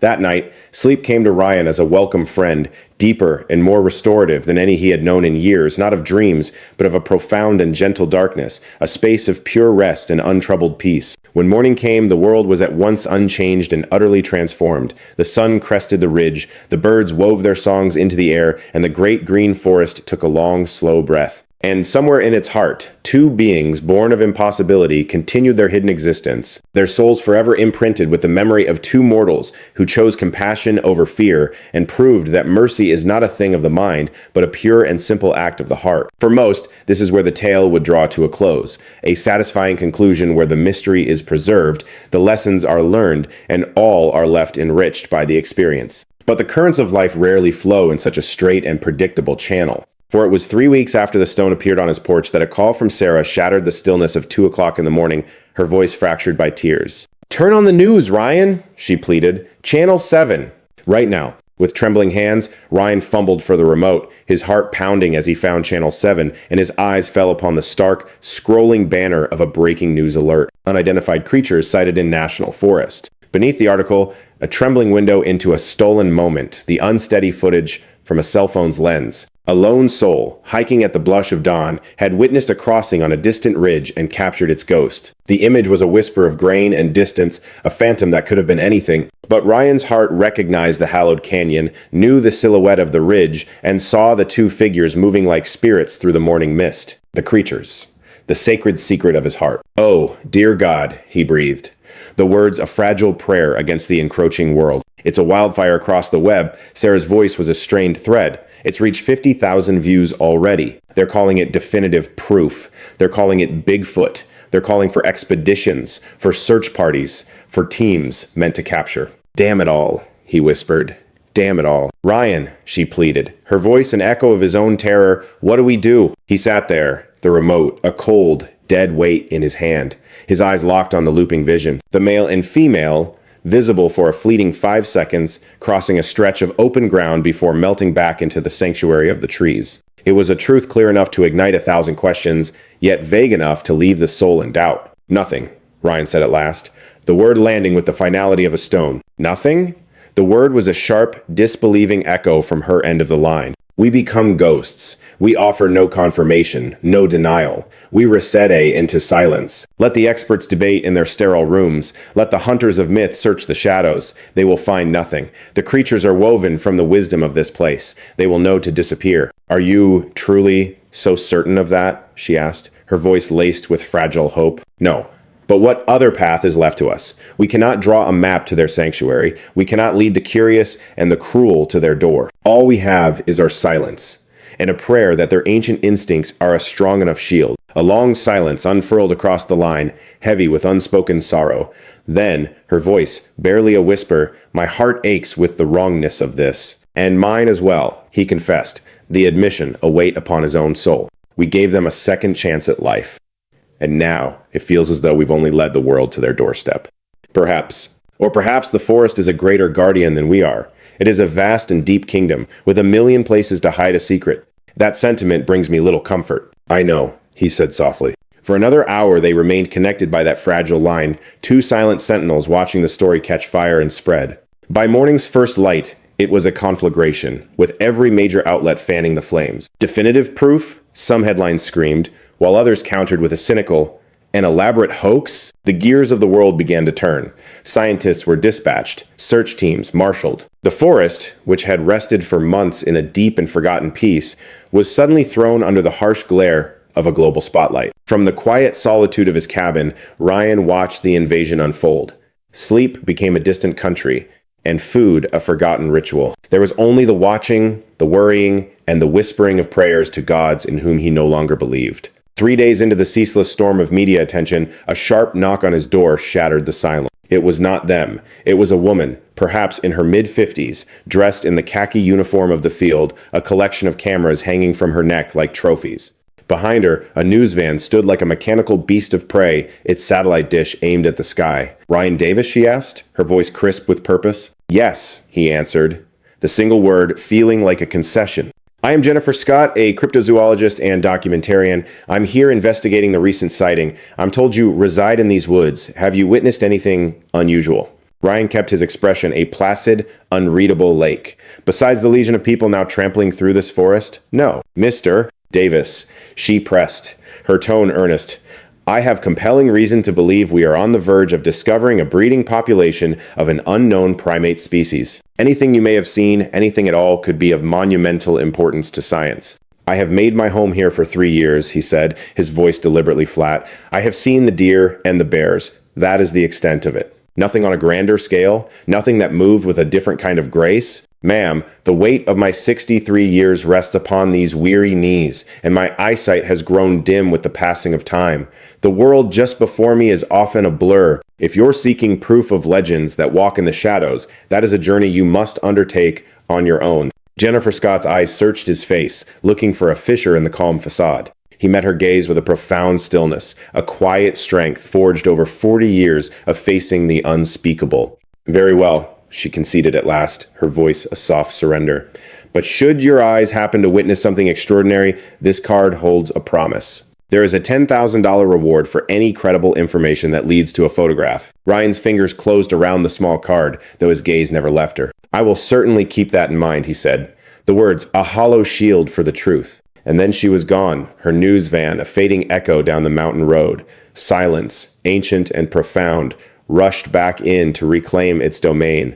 Later, Ryan offered the card to the dancing flames in his fireplace, watching the promise of worldly riches curl into ash and drift away as smoke. For 3 agonizing weeks, the world's noisy curiosity descended upon the forest. Search teams wove through the trees, their drones and camera traps a sterile intrusion into a sacred space. But the woods held their secrets close, yielding nothing but silent stones, whispering leaves, and the ordinary pulse of wildlife. The story, like a fever, eventually broke and faded into the quiet hum of memory. Hoax became the accepted truth, the footage dismissed as a clever forgery or a bear distorted by shadow and fear. Though experts debated and online theorists argued, the flame of interest without new tinder simply died out. By the time June painted the mountains in lush green, the forest was breathing freely once more. The searchers had departed, the unblinking eyes of the cameras were dismantled, and the news vans had rumbled on toward newer, fresher stories. Ryan allowed a full month for the silence to heal the woods. Then he began his solemn hike into their heart.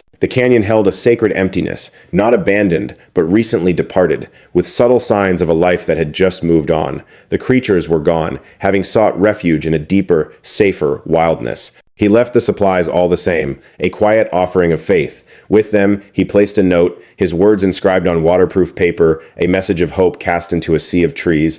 "I'm so sorry. We tried to keep you safe. Stay hidden. Stay alive." Whether his message was ever found, he would never know. But it felt vital to have said it, to bear witness to the fragile peace that was lost when a hiker pointed a camera at the ridge and pressed a single button. That summer, Ryan turned 64. His birthday was a quiet affair, marked by Sarah's visit with a cake. They spoke of simple things, a gentle, unspoken pact between them to let the world feel normal, if only for an afternoon. But in the deep solitude of the night, Ryan would often stand on his porch, his gaze drawn to the dark silhouette of the ridge, his heart still asking the silent, lingering questions. And then, one morning in late August, he awoke to a gift left on his porch, a small, white stone, unremarkable in every way except for the universe of meaning it held. They were alive. They remembered. They had not forgotten the man who had answered his door in the midst of the storm. Ryan kept that stone in his pocket, carrying it with him always. It was a talisman against the slow fading of wonder, a shield against becoming the kind of man who no longer believes in mystery. Autumn came, painting the forest in hues of fire, and winter followed with its hushed blanket of snow. The great, silent cycle of the seasons continued on. His daughter's voice came over the phone, a sound he hadn't heard in 2 long years. She spoke of her sorrow for the distance, of a desire to visit, of a fragile hope that they could begin again. "Yeah," Ryan said, his voice thick with a sudden, surging hope. "I'd like that very much." She arrived at Christmas, bringing with her the grandchildren he barely knew. For one wondrous week, they filled his quiet cabin with a symphony of laughter and the beautiful chaos that only children discovering snow for the first time can create. His grandson's small hands discovered the stones on the mantel. "What are these, Grandpa?" he asked, his voice full of innocent curiosity. "They're reminders," Ryan said, his own voice soft with memory. "Of what?" the boy wondered aloud. "That the world is so much bigger than we think," Ryan explained. "That mystery is real, and that sometimes helping someone is the one thing that changes everything." The boy, in his youth, could not grasp the depth of those words, but he held the stone with a gentle reverence, as if sensing its sacredness. And Ryan thought that perhaps one day he would understand. Perhaps one day he would face his own door opening to the rain in an impossible mystery. Maybe then he would remember his grandfather. And the truth that choosing kindness in the face of fear is the very thing that defines our humanity. The new year arrived, and Ryan watched the ball drop on a screen, a silent observer to the passage of time. His thoughts drifted across the landscape of the year that was, of all that had changed and all that had remained. He thought of two gentle souls hidden in the forest, of Sarah and her healing work, of his daughter and his grandchildren, and of Ellen, a memory he still cherished, but one he could now hold without the grief threatening to crush him. As the world turned at the stroke of midnight, he lifted a glass of whiskey, a quiet offering to the ancient forest, to the sleeping ridge, and to all the impossible lives breathing in the deep, untamed dark. "A new year to you," he whispered into the profound darkness. A prayer carried on the cold air. "May you find safety. May you remain unseen. May you endure." The forest offered no reply in words, yet within that vast and listening silence, Ryan felt an echo return to him, not a sound, but a felt presence, a thread of connection, and the certain knowledge that some truths persist far beyond the reach of human understanding. He drained the last of his whiskey, a final communion, and surrendered to a sleep so deep and still it was untouched by dreams. And with the dawn, the world spun on, indifferent and beautiful. The sun painted the horizon, the great forest exhaled its misty breath, and the mystery endured, a secret held in the delicate space between what is known and what must be believed. When spring unfurled its green promise, Ryan began to offer his time at the local animal shelter, a path gently suggested by Sarah. "You have a gift with living things," she had told him, her voice soft with truth. "It's a gift that deserves to be shared." His days found a new rhythm in the walking of dogs and the cleansing of cages, in the gentle receiving of wild creatures broken by the world. It was a world away from the frantic pulse of emergency medicine, but it was a profound and meaningful work, a way to honor the very instinct that had compelled him to open his door on that fateful November night. Then, on a Tuesday, painted with the soft colors of April, a young ranger named Marcus Thompson walked through the shelter's doors. He couldn't have been more than 30. With an earnestness that spoke of recent training, and in his arms, he cradled a simple cardboard box. "I came across this owl. Its wing is shattered," he explained, his voice hopeful. "I figured if anyone could help, it would be you all." Sarah received the box with practiced hands, her gaze immediately assessing the small, feathered patient. Ryan moved to her side, his own hands becoming a gentle cradle, holding the creature still as she masterfully splinted the delicate, broken wing. "Does your patrol take you up toward the North Ridge?" Ryan inquired, his tone carefully measured to sound like simple curiosity. "It does," the ranger confirmed. "That's been my territory for the last 6 months." "Ever come across anything out of the ordinary up in those hills?" A short laugh escaped Marcus. "Unusual is my 9 to 5. I see the world's strangeness every day. Lost hikers, clandestine campers. Why, just last week, we had a report of a bear ambling along on 2 legs. On 2 legs, you say? Ryan echoed, the words catching in his throat. That's right. Turned out to be some fellow in a ghillie suit, a paintball player who mistook a national forest for his own private war game. Marcus shook his head, a gesture of weary disbelief. The things people do. That they do, Ryan murmured in agreement, his thoughts miles away from any game. Yet, as Marcus turned to leave, Ryan caught it a fleeting shadow in the young ranger's eyes, a flicker of doubt that whispered of a story left untold. The feeling lingered, and that evening Ryan found himself calling Sarah. "The ranger," he said, the words heavy with certainty. "I believe he's seen something." "Ryan, no." Sarah's voice came back instantly, a gentle but firm command. "Please don't wander down that path again. We made a promise." "It's not about telling him anything," he clarified. "It's that I believe he already knows. He's witnessed something, and for his own reasons, he's chosen to hold it in silence. Then let the silence be. Let him keep his peace." That is the path of wisdom here. The path of wisdom, Ryan echoed, the words tasting of irony. Yes, the wisest path would have been to never open the door at all. And yet, here we stand, Sarah reminded him gently, breathing, walking free. Because after our moment of beautiful foolishness, we had the wisdom to embrace the silence. He knew the truth in her words, but the memory of Marcus Thompson's face remained etched in his mind, that unmistakable look of someone who has glimpsed something that does not belong, a soul who has felt the world tilt on its axis and been left standing in the unsettling space between what is and what cannot be. So he released it, as one must. For some truths, like wild things, cannot be pursued. They must come to you. But a mere 2 weeks later, as the sun bled its final colors across the sky, Marcus Thompson appeared at his cabin, unannounced, standing on the porch with the heavy posture of a man burdened by a secret. "Mr. Davis," he began, his voice hesitant, "could I trouble you for a moment of your time?" Ryan moved onto the porch, pulling the door closed behind him, creating a sanctuary of twilight. "Is everything all right?" "No." "Well, I'm not sure," Marcus stammered, his gaze searching. "I needed to ask you a question, something entirely off the record." "Let us speak, then." Marcus let his gaze sweep the encircling trees, a silent prayer for solitude. "You have made your home in these heights for 3 years, have you not? Surely you have walked these wooded paths many times. I have wandered them enough to know their whispers. And in all your wanderings, has the forest ever revealed a truth to you that you could not name?" A quiet thunder began to beat within Ryan's chest, a storm he weathered with a placid face, a calm facade. A truth of what nature? Forgive me, for these words may sound like a descent into madness. But I have seen portents in the wild, up where the North Ridge kisses the sky. Tracks left by no creature known to man. Sigils carved into the bark of ancient trees. Boughs bent into deliberate, impossible shapes. And on 2 occasions, I have felt the weight of an unseen gaze upon me, a presence vast and profound. The great bears of the mountain are known to be architects of a sort. This is a craft beyond the ken of bears. Bears do not raise cairns of river stone. They do not weave pine cones into perfect circles, and they most certainly do not, he faltered, shaking his head at the folly of it. This is a fool's errand to even speak of. They do not, what, son? Marcus met Ryan's gaze, a universe of conviction held within his own. They do not leave offerings. The word hung in the air between them, a fragile bridge across a chasm of disbelief. Offerings, like smooth river stones left upon a porch step, like curated collections of the forest treasures, assembled with an artist's gentle hand. Ryan's voice was barely a whisper, a rustle of leaves in the sudden stillness. What manner of offerings? A month passed. I discovered a bird's nest resting upon the hood of my truck, a perfect, intricate cup, untouched by any fall. It was not cast there by the wind, it was placed. Then, only last week, a tribute of acorns appeared on my doorstep, each one a perfect twin to the next, sorted and spiraled into a sacred geometry. The mischief of youth, perhaps?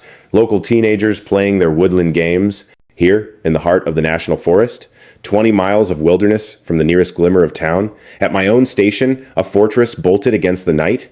Marcus slowly shook his head, the motion heavy with certainty. No, this is the work of another, something that wishes to communicate, and I believe, deep in my soul, that you know what it is. Ryan stood as still as a winter birch, a statue carved from 40 years of practiced calm.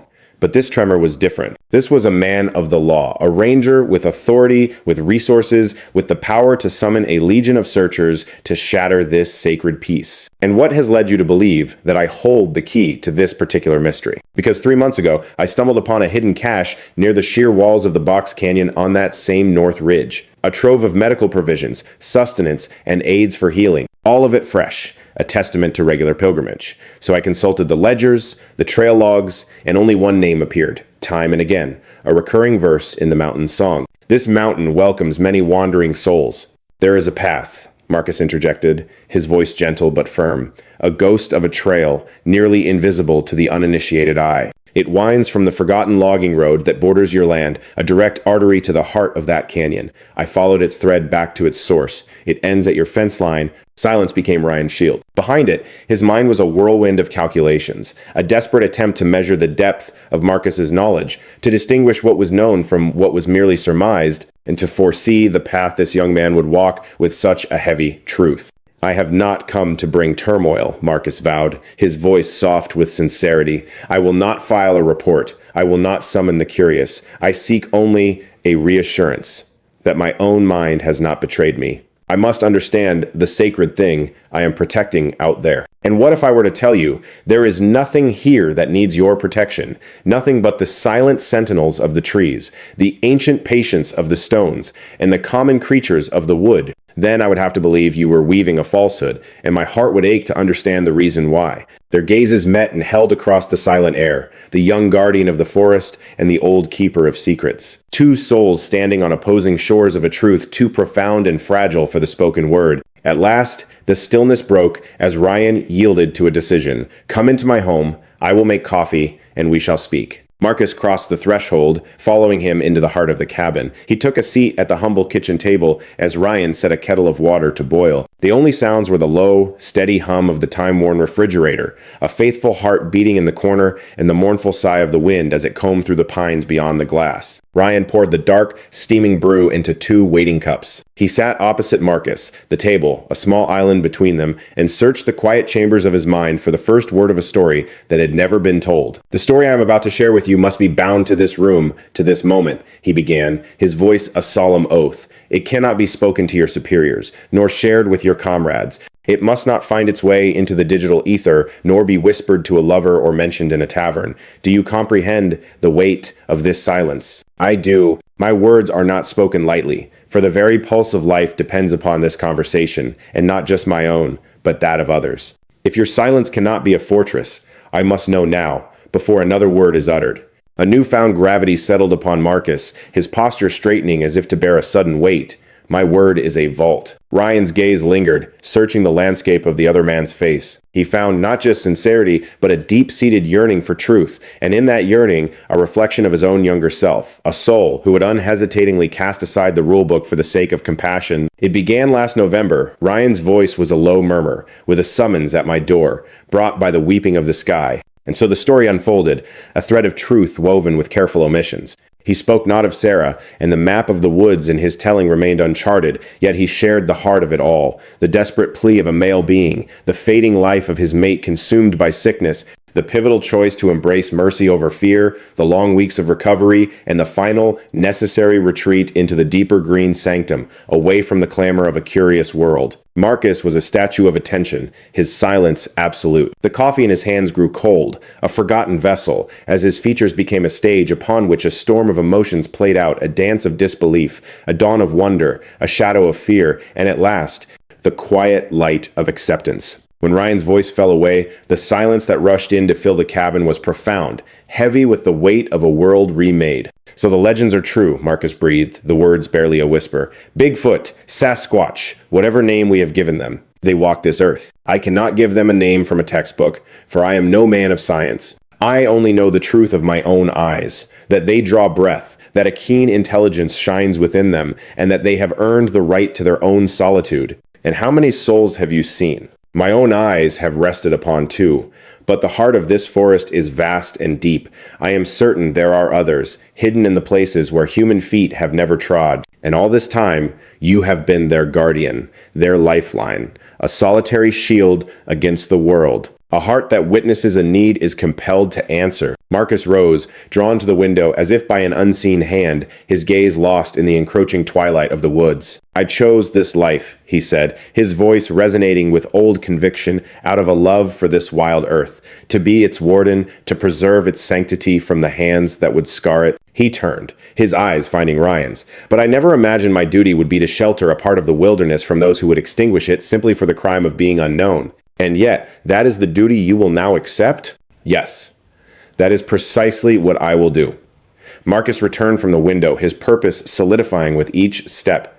These provisions you carry to them. Is this a journey you make in solitude? For the most part, yes. That is a formidable trek for any man, let alone one of your years, fraught with peril when the weather turns. Marcus produced a small notepad, the scratching of his pen filling the quiet. This is my private line. When the time comes for another pilgrimage, you will call me. I will be your fellow traveler, to share the burden, to stand as a sentinel, to ensure your path remains unseen. That is a kindness you are not obligated to offer. Oh, but I am. This forest is my charge. This land is my watch. It is my solemn responsibility. And if there are souls dwelling within its embrace that require sanctuary, then providing that sanctuary becomes the very definition of my duty. He tore the page from its binding with a decisive rip. And beyond all that, someone ought to be there to see you. Don't take a fall from those treacherous rocks under the cloak of night. Ryan accepted the slip of paper, and as his fingers closed around it, a knot he hadn't known was tied within his chest began to unravel. For months, this secret had been his solitary burden shared with Sarah. Yes, but a lonely vigil nonetheless. To have another soul now stand with him, to offer a hand, was like laying down a great, invisible weight, whose crushing presence he had only just now truly felt. "My deepest gratitude," he uttered, the words heavy with unspoken emotion, "and I thank you for the gift of your trust." Marcus drained the last of his cold coffee in a single, final gesture. "I must depart. The morning calls for me early. But, Ryan, should they grace your path again, should they return to this place I ask that you call, let me know that they are well. I need," he hesitated, searching for the right words. "I need to know that they are flourishing, that our shared secret is a righteous one. You have my word." In the wake of Marcus's departure, Ryan remained seated in the quiet solitude of his kitchen.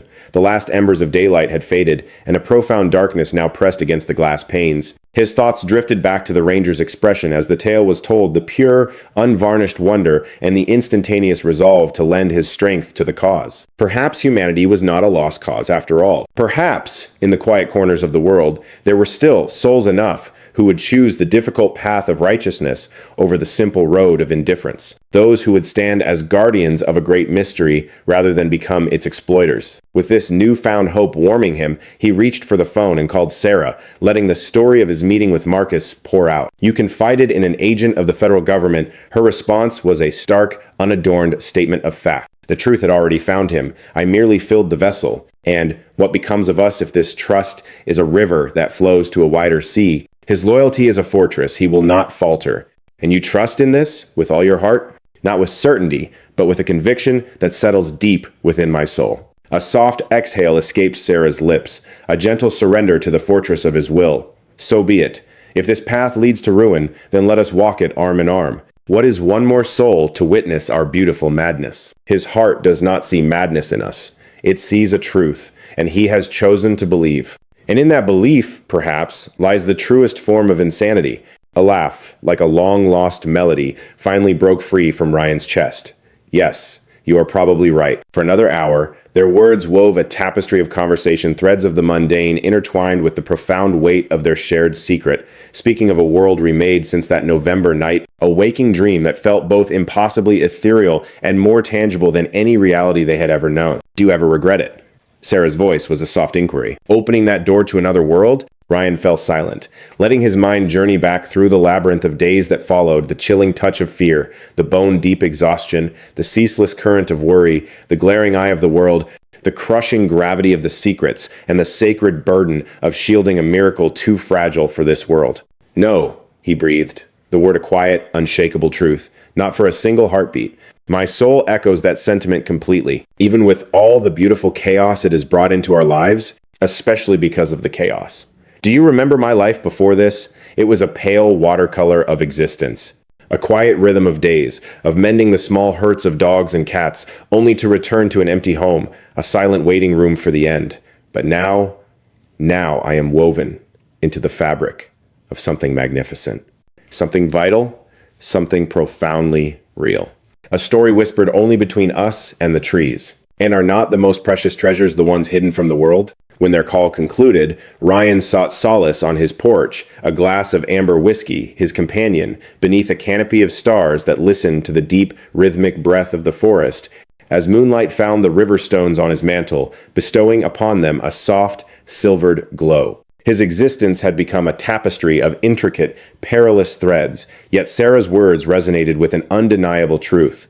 This life was real. It held meaning, and for a man of 64 years, that discovery was a treasure more valuable than the quiet harbor of safety. Summer unfolded in a long, warm sigh, and every 3 weeks, Ryan made his pilgrimage into the woods, a silent offering of supplies, sometimes with Marcus as his shadow, sometimes in solitude. The forest's hidden children remained unseen. Their presence, a ghost-like touch, provisions vanished, replaced by small, sacred gifts, smooth river stones, a piece of uniquely textured bark, and once, the breathtaking fragility of a bird's skull, as delicate as spun glass. Marcus became their silent guardian, the knowledge he held kept in a locked chamber of his heart. He began to weave a protective ward around the North Ridge, turning away wanderers with tales of trail maintenance or the looming threat of bears, his official reports painting the landscape as treacherous and unworthy of exploration. "I am building a sanctuary of solitude," he confessed to Ryan one day, "a quiet perimeter to ensure that no careless feet tread upon hallowed ground." "Your quiet fortress will hold for a season," Ryan acknowledged. "But human curiosity is a relentless tide,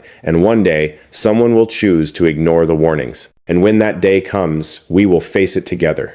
We will meet each challenge as it rises, one ripple at a time." As the heart of August beat its warmest, a malady fell upon Sarah, a fierce kidney infection that stole her strength for 2 long weeks. Ryan became her gentle caretaker, his visits a quiet ritual of delivering groceries and sitting with her as she lamented the betrayal of her own body. "This slow march of time is a cruel joke," she murmured from the depths of her couch. "This vessel of mine is beginning to crumble at the seams." "You speak a language my own bones understand," he replied with a weary smile. "Each morning, my knees sing a crackling chorus to the dawn. But at least your chorus carries you forward. I feel as though my body has been trampled by some great, unseen beast." "Patience, my friend. The healing needs a few sunrises to take root. So speaks the man who mended the wounds of myths deep within the forest heart." A gentle smile touched Ryan's lips. "That," he said softly, "was a different kind of healing altogether. By what grace did that come to be?" "The reason escapes me. It was a truth that simply existed, without need for explanation." Sarah's gaze lingered upon him, a gentle inquiry in her eyes. "A part of you aches for it still, doesn't it? The breathless rush, the profound sense of purpose. There are moments, yes. But my season's now number 64. A man cannot sustain his heart on the fire of adrenaline forever. Perhaps not. But one can live a lifetime on meaning. And that, my friend, is the gift this journey bestowed upon you. A reason to be." In the quiet chambers of his heart, he knew her words were a resounding truth. Every moment before that fateful November night felt like a dream walk, a life lived in monochrome, merely waiting for the final curtain. Now, his spirit was truly awake, a vibrant thread in a tapestry far grander than himself. "Do you believe they are at peace out there?" Sarah's voice was a soft murmur. "Those creatures, living in the vast wild, with no one to shield them. They have weathered thousands of years without our hand to guide them," he said, his tone a gentle reassurance. "They will find their way. But what of the moments when they are not fine? What of the times they might fall, or sicken, or cry out for a help that doesn't come?" Ryan's gaze drifted past her window toward the ancient, whispering forest. "Then they will find their way back to us, or to another soul like us. Or, perhaps, they will find the strength within themselves. We cannot be their eternal guardians, Sarah. That is not the way of the world. I understand that, in my mind. But my heart wishes it could be. As does mine." A profound quiet settled between them, a space filled with unspoken understanding as the television murmured in the background. Sarah, finally succumbing to the heavy pull of her illness, drifted into a healing sleep. Ryan remained a steadfast sentinel until the evening shadows grew long, a silent promise that she was not alone. On the solitary drive homeward, his thoughts turned to the fragile nature of protection, pondering the futility of trying to keep anything truly safe forever. He considered how a grip held too tightly can shatter the very thing you long to preserve, and how the greatest act of love might be the courage to let go. But that time had not yet come. Not while his legs still carried the strength for the arduous hike, not while provisions were still a necessity. And not while two mysterious beings placed their trust in him, a faith expressed in the silent language of stones left upon his porch. September arrived on a whisper of wind, bringing with it the season's first biting cold. Ryan awoke one dawn to a world painted in frost, his own breath a fleeting cloud within the cabin's chill. The wood stove had surrendered its embers in the night, and an old familiar ache settled deeper into his joints. The truth was undeniable. He was growing old. Not just old in years, but an oldness that had settled into his very bones, the kind where a simple flight of stairs becomes a calculated ascent, and tying one's shoes a strategic maneuver, the kind of old that turns one's thoughts toward final arrangements, and the quiet fear of who might find you if you passed in solitude. Ellen had been taken at 61, so young, really, or what the world once called young, before modern medicine stretched 80 into the new 60. He was outliving her now, walking through the third year she would never see. Each sunrise felt like a gift of borrowed time. He prepared his morning coffee, a simple ritual in a complex world, and stood at his window watching the dawn spill its liquid gold over the ridge. His mind wandered to the creatures nestled in the high places, to Marcus patrolling the forest edge, to Sarah slowly mending in town, and to his daughter and grandchildren, their lives spinning forward in orbits that no longer required his constant gravity. He thought about the true measure of a legacy, what remains of a person when their body ceases its labor and their story reaches its final page. Once, he had believed a legacy was forged in children and careers, in the tangible things one built, but the wilderness had taught him a deeper truth. A legacy was etched in the choices made when no one was watching, the kindness offered when fear was the easier path, the sacred secrets kept to protect something precious and wild. His legacy was two magnificent beings roaming free in the deep woods, a ranger who had learned to be a guardian of mystery, a dear friend who had rediscovered her own reason for being, and a humble collection of river stones resting silently upon a mantle. It was a worthy final chapter, he thought, for a retired paramedic who had simply been waiting for his own end. The sudden ring of the telephone sliced through his reverie. It was Marcus. "Ryan, is this a good time?" "For you, Marcus. My time is always open. What is on your mind?" "I am on the North Ridge. You need to make your way up here." Immediately, a cold dread coiled in Ryan's gut. What has happened? "Nothing terrible, I promise. It's just something you have to witness for yourself. Bring Sarah, if her strength allows it. Please, trust me." Ryan placed the call to Sarah, who, though still frail, vowed she could make the journey. They rendezvoused at the overgrown logging road, driving his weathered truck as far as the path would permit before beginning the ascent on foot, a slow, deliberate climb, two old souls scaling a terrain that should have been beyond them, drawn upward by a promise of wonder. Marcus stood sentinel at the mouth of the canyon, his face a canvas of peculiar emotion. It was not the shadow of worry that graced his features, but something far more profound. Perhaps it was the pure light of wonder, or the quiet thunder of disbelief. "Follow me," he whispered, his voice a mere breath against the stone.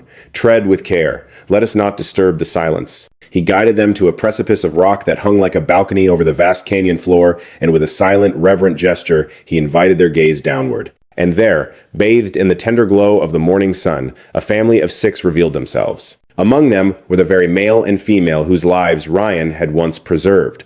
The female distinguished by the faint silver line of her scar. They were not alone, but accompanied by 3 spirited juveniles adolescents, one might venture, if such a human term could ever capture their essence, and another elder, a patriarch whose wisdom was etched in the graying fur around his muzzle. It was a family, a true clan, not merely 2 souls clinging to existence, but a thriving fellowship, living and breathing in perfect, unspoken unity. A soft, involuntary sound escaped Sarah's lips as she raised a hand to her mouth, her eyes overflowing with silent, streaming tears that traced paths of pure astonishment down her cheeks. Before them unfolded a tapestry of ordinary life, made extraordinary by its secrecy. The young ones engaged in playful tussles by the murmuring stream, while the elder patiently wove branches into a creation of purpose, perhaps a basket or some intricate tool. The pair they knew sat in quiet communion, the female gently tending to the male's shoulder, the very place where a bullet had sought to end his story just 9 months prior. There was a vitality about them, a strength that emanated from their very beings. They were not just surviving, they were flourishing. "How long have you carried this knowledge?"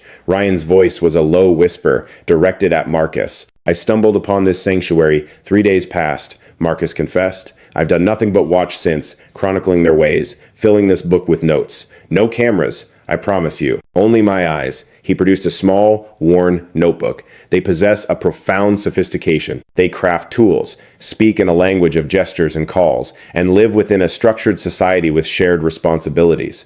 They are not mere beasts, Ryan. They are a people, a different kind of people, but a people nonetheless. A people whose existence must remain a secret whispered only between us," Sarah murmured, her voice filled with a solemn gravity. "I know," Marcus affirmed. "It is the very reason I reached out to you and not the authorities. The reason these notes will never see the light of day.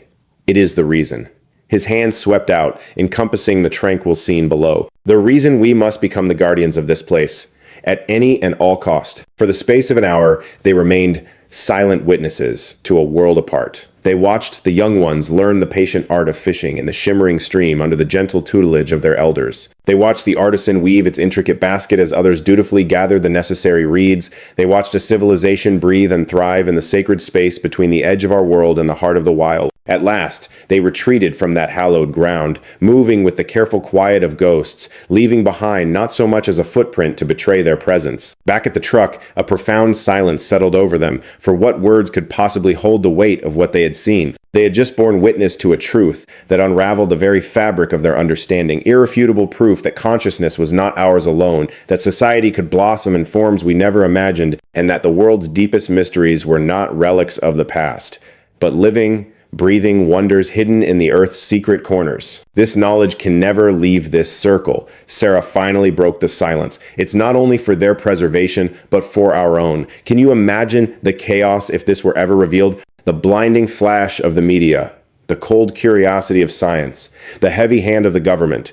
They would descend upon this sanctuary and transform it into a spectacle. Or worse, a laboratory, Marcus added, his tone grim. They would be captured, cataloged, and studied under the guise of progress and knowledge, when the true aim would be nothing more than control. Then we shall be the keepers of the secret, Ryan declared, his voice steady with resolve.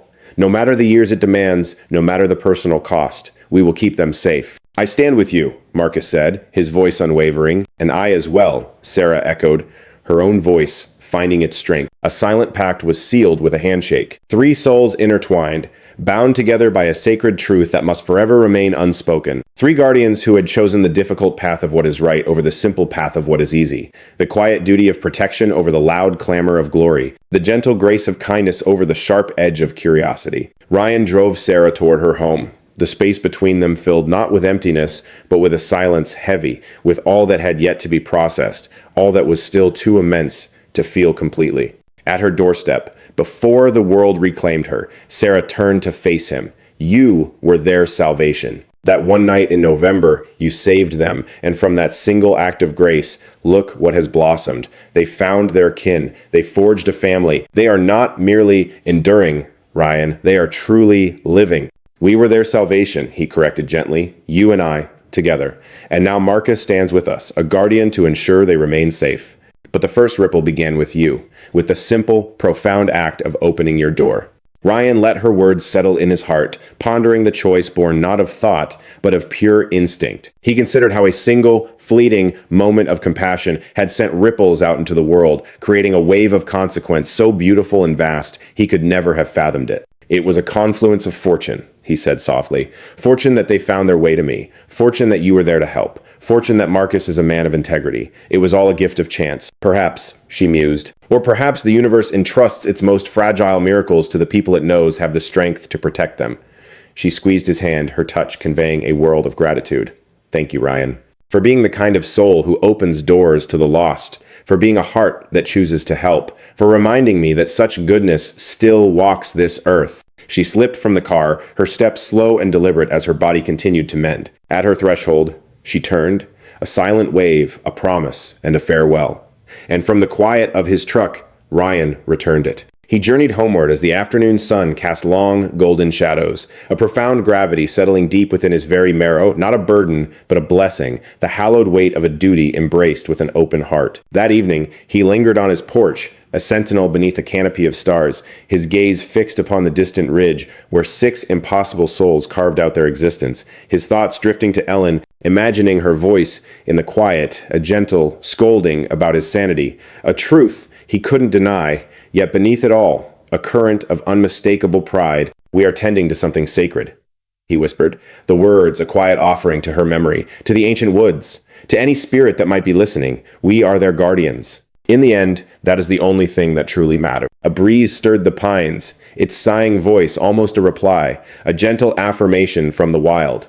Or perhaps it was only the wind. In the quiet places of the heart, it is often difficult to distinguish the whisper of meaning from the echo of our own hope. Ryan drained the last of his whiskey, the amber warmth a fleeting comfort, and retreated into the sanctuary of his home, the turning of the lock a final, resolute act, preparing his spirit for the chapter yet to be written. For the river of time never ceases its flow. A new current is always just around the bend. That is the nature of all stories. They do not conclude at our command, but rather unfold in unforeseen patterns, blossoming into forms we could never have conceived. And this particular tale, this unbelievable saga of mythical beings, of profound kindness, of seasoned souls whose choices rerouted destinies. This story was far from its final page. Its most breathtaking verses were, perhaps, yet to be sung. Winter descended with a fierce and early hand that year, the first snows of October blanketing the world in a heavy shroud, sealing the roads and cocooning souls within their homes. But Ryan's cabin stood as a fortress against the cold. He had learned the hard lessons of his first season, his larder full, his wood stove, a constant, beating heart, with contingencies for every possibility. Yet a disquiet settled in his soul for the beings on the ridge. Though he knew they were ancient survivors, he had woven a piece of himself into their fate, and he could not quell the quiet questions that haunted him. Were their shelters strong enough? Was their store of food sufficient against the deepening frost? It was December when Marcus's voice came through the line, a familiar anchor. You need to let that worry go. And how would you know the contents of my mind? Because I carry the same weight, my friend. But I journeyed up there yesterday. They are fine. Their homes are stronger than ever. Their provisions carefully gathered. They are masters of their world. Are you certain, Marcus? Ryan, their kind has weathered thousands of years. They don't require us hovering over them like anxious parents. I know, he conceded, the words trailing off into the unspoken space between them. I know you do. But we must have faith in their wisdom. Some things are not ours to command.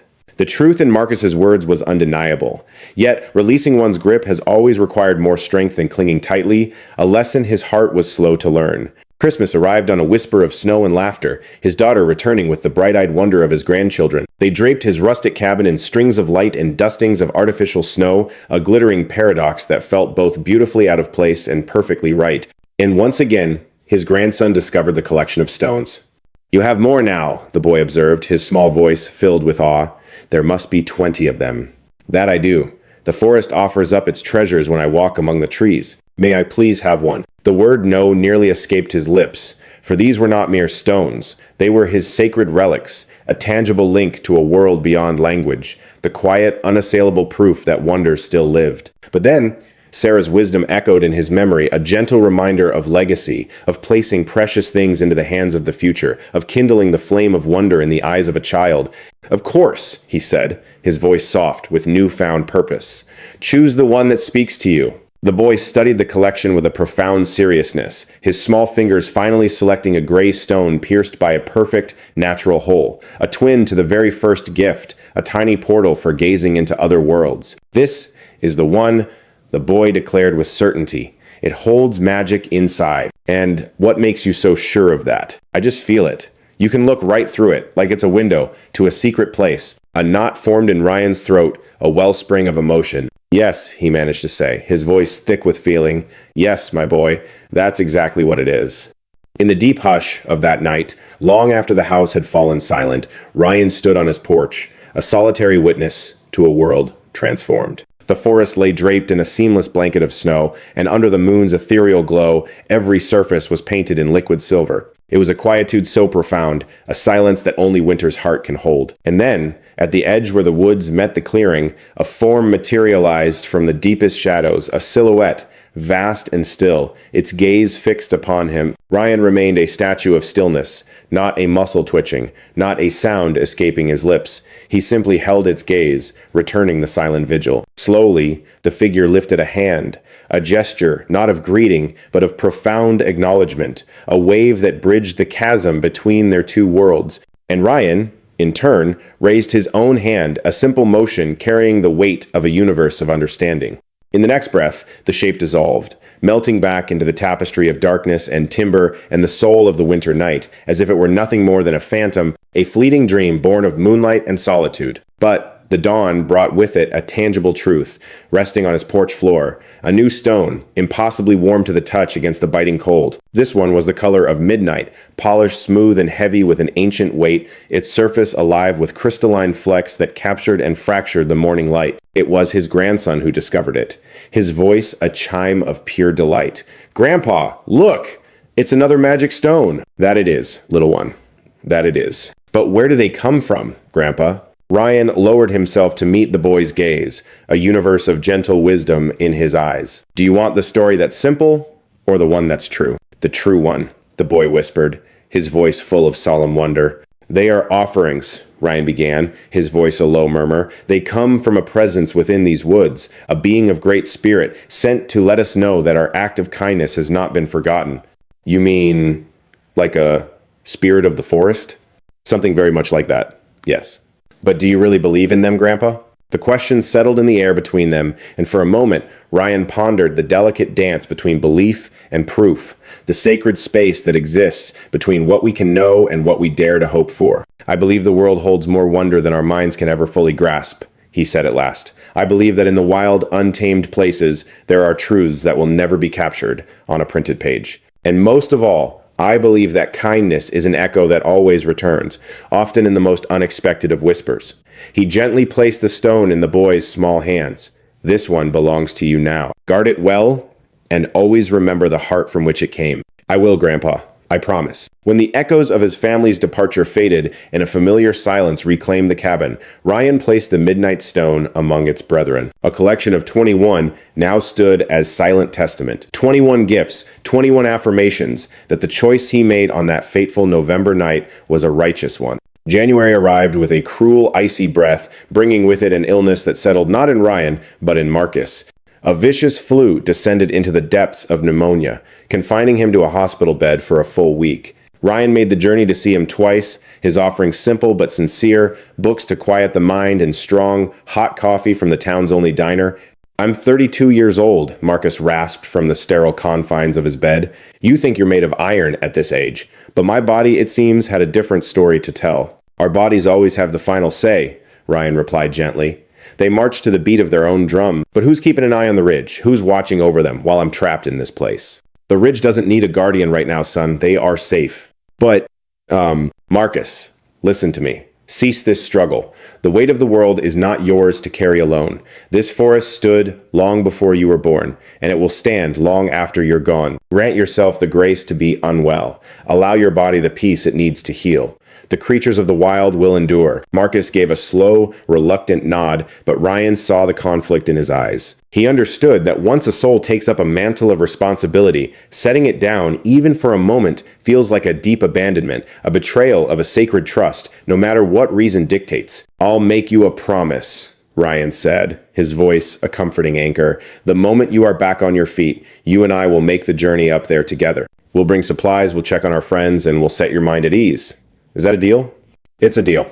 But the path to recovery for Marcus was a winding and arduous one. The pneumonia, a shadow that clung to his lungs, blossomed into a host of complications, turning days of rest into an extended exile. February arrived, a whisper of late winter. Yet he remained a prisoner in his own apartment, his body still frail, his cough, a persistent echo of his illness, bound by the stern decree of his doctor. And so, Ryan undertook the pilgrimage alone, a man of 65 winters, ascending a mountain's frozen spine in the heart of February, a 40-pound burden of provisions strapped to his back. Had his daughter known, her love would have manifested as a storm of fury. Sarah would have woven a tapestry of worried words. Yet, the duty was a silent, unyielding call that someone had to answer. The ascent was a merciless trial. His knees cried out with every step, a chorus of protest, while his back seized in waves of rebellion. Twice, the mountain demanded he pause, his breath a ragged plume in the cold, his heart a frantic drum against his ribs, forcing the chilling question into his mind.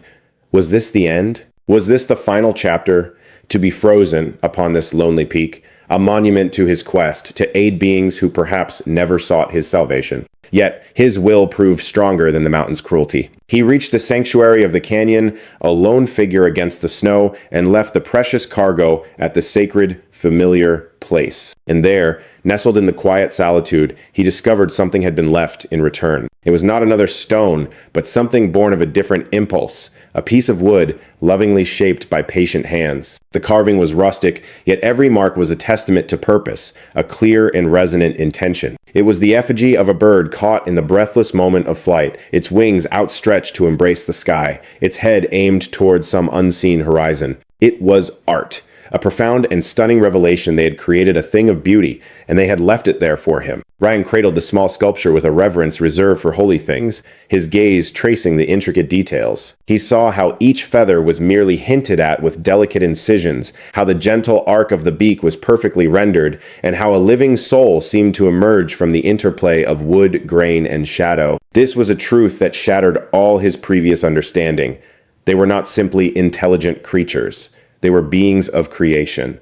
They were artists. They possessed a culture, a soul that yearned to express itself. Overcome, he sank into the soft embrace of the snow, a vessel of exhaustion and sheer awe. He held the wooden bird in his gloved hands and wept, not with quiet tears, but with great, shuddering sobs that rose from the deepest wellspring of his heart, a torrent of relief, of wonder, and of the immense burden of holding an impossible, beautiful secret for so very long. In time, the storm of emotion subsided. With gentle care, he secreted the precious carving into his pack and began the long journey downward, his spirit forever changed. He crossed the threshold of his home just as twilight painted the world in shades of lavender and gray, and surrendered to the couch, his body a leaden weight, unmoving for the space of an hour. When strength at last returned to his limbs, he reached for the phone to call Sarah, his voice a fragile whisper, barely able to form the words. They made something for me, he breathed. It's art. They made me a piece of art. Oh, Ryan, she whispered back, her voice a vessel of pure understanding. It means they're not just surviving, he continued, the words tumbling out. They are creating. They are living lives rich with meaning. They are.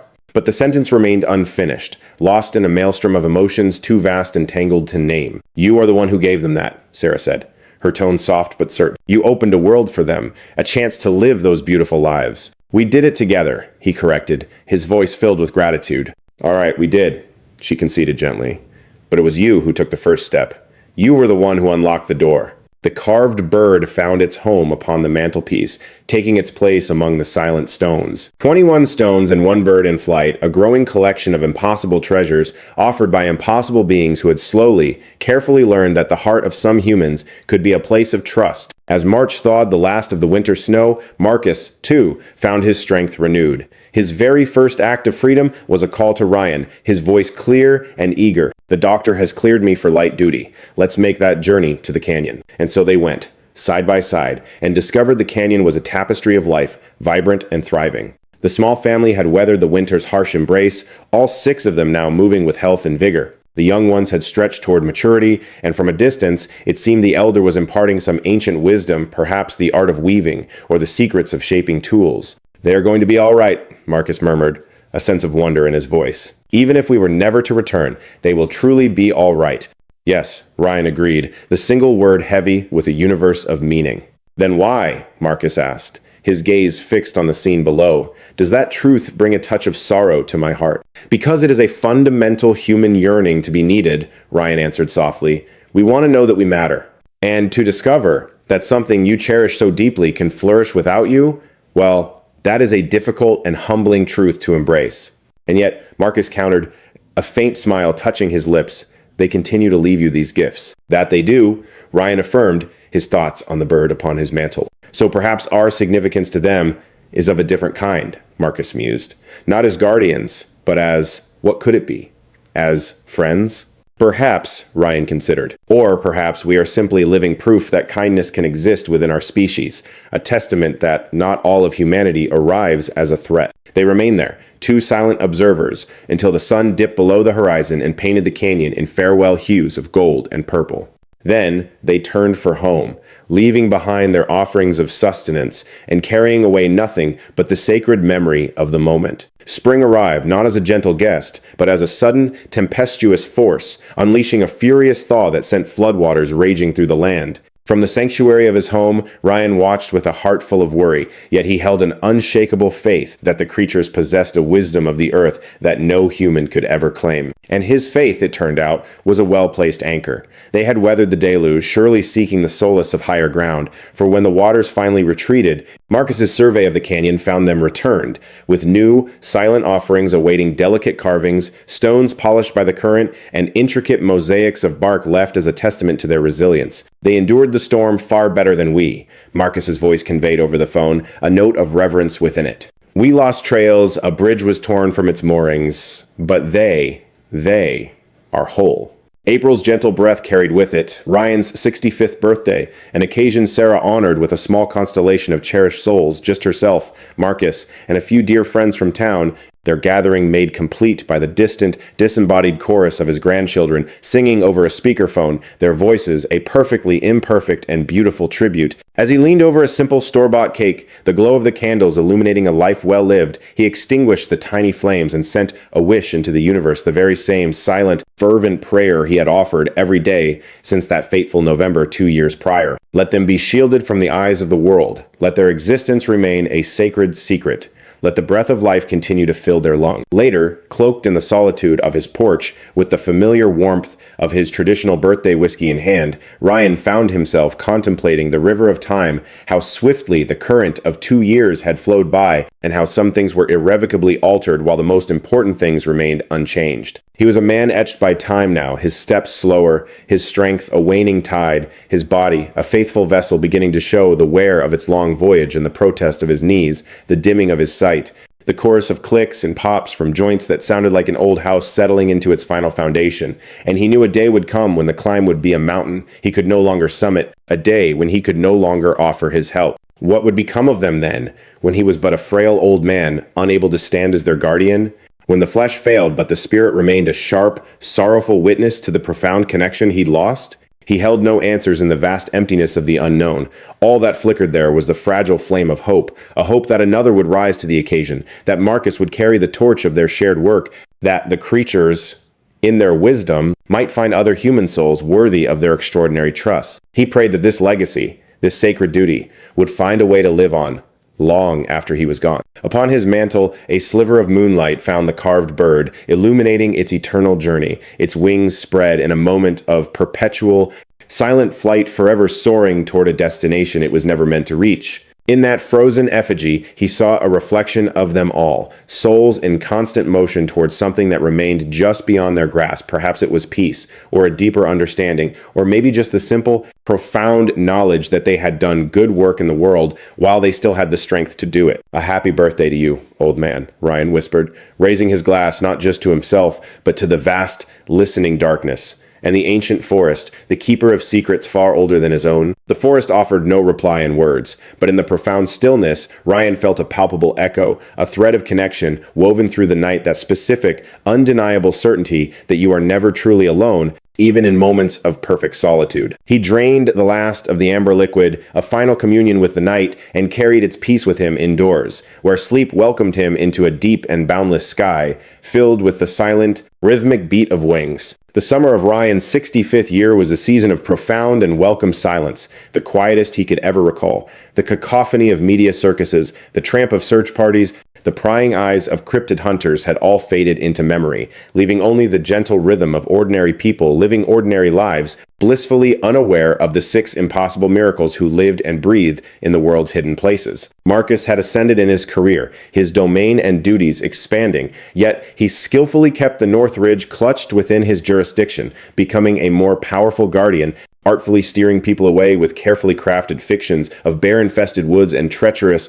unstable terrain. We're weaving a new folklore for this place, he explained to Ryan, his voice low and conspiratorial. Give them a common beast to fear, and they'll never go looking for the angels hiding in the shadows. That's a wisdom born of necessity, Ryan replied, his heart swelling with a quiet pride. I am merely a student of your methods, Marcus admitted. You taught me that the most sacred truths sometimes require a fortress of lies to keep them pure. A gentle dawn seemed to break in Sarah's life as she began seeing a kind widower from town, a man with warm hands who owned the hardware store, who treated her with a tenderness that made her laugh again, and who possessed the rare grace to never ask too many questions about her solitary sojourns into the forest that lasted for days at a time. Do you approve? She asked him one morning. Her question, a search for his blessing, as it drifted over the steam rising from their coffee cups. That's a verdict only your own heart can render, Ryan said softly. Tell me, does he bring you joy? A slow, genuine smile touched her lips, a light returning to her eyes. Yeah, she breathed, as if realizing it for the first time. I think I really am. Then in the end, he said, that is the only sun the rest of our worlds need to orbit around. And what about you? She countered gently. 65 years is a milestone, not a tombstone. Have you ever considered letting someone new into your world? My heart is already promised to a great and beautiful mystery, Ryan said with a wistful smile. And that, my dear, is a love affair that fills all the empty spaces. A shadow of sorrow crossed her face as she looked at him. Of all the beautiful things you've ever said, that one might be the most heartbreaking, or perhaps the most profoundly romantic gesture of all. A packet of sugar arced through the air, a playful missile sent his way, but the true message was in the gentle curve of her smiling lips. And so, Ryan's days fell into a quiet rhythm, a cadence marked by monthly pilgrimages into the woods with supplies. The journeys grew less frequent, for the forest's hidden inhabitants had found their own self-sufficiency, their needs no longer a constant call. Yet, he continued his vigil, drawn by a force deeper than obligation, a profound sense that the thread of connection, once woven, must be tended, especially when the demands of necessity had faded into silence. His reward was not in communion, but in fleeting sacred glimpses. The stoic male, a silent guardian watching from the tree line's edge. The young ones, their joyful forms tumbling near the silver ribbon of the stream. And once, a memory etched in gold, the elder matriarch perched upon a sun-warmed stone, a statue of pure being, bathed in the gentle benediction of the morning light. They held to their side of the invisible veil, never crossing the threshold into his world, their only dialogue, the silent language of the gifts they left behind. A covenant had been forged in that quiet wood, a tapestry woven of comfortable distance and a profound unspoken respect. And, in its silent, profound way, it was more than enough. Then August arrived, carrying on its warm breath a wind of change. His daughter's voice on the line, a melody of news. A transfer for her husband would collapse the distance between them, shrinking a chasm of 2 states into a mere 2-hour drive. The promise of regular visits hung in the air, visions of grandchildren's laughter echoing through the pines, filling the cabin's quiet summers with life. Her voice held a gentle question, a soft inquiry into the landscape of his heart. "Is that all right with you, Dad?" A warmth bloomed in his chest as he answered.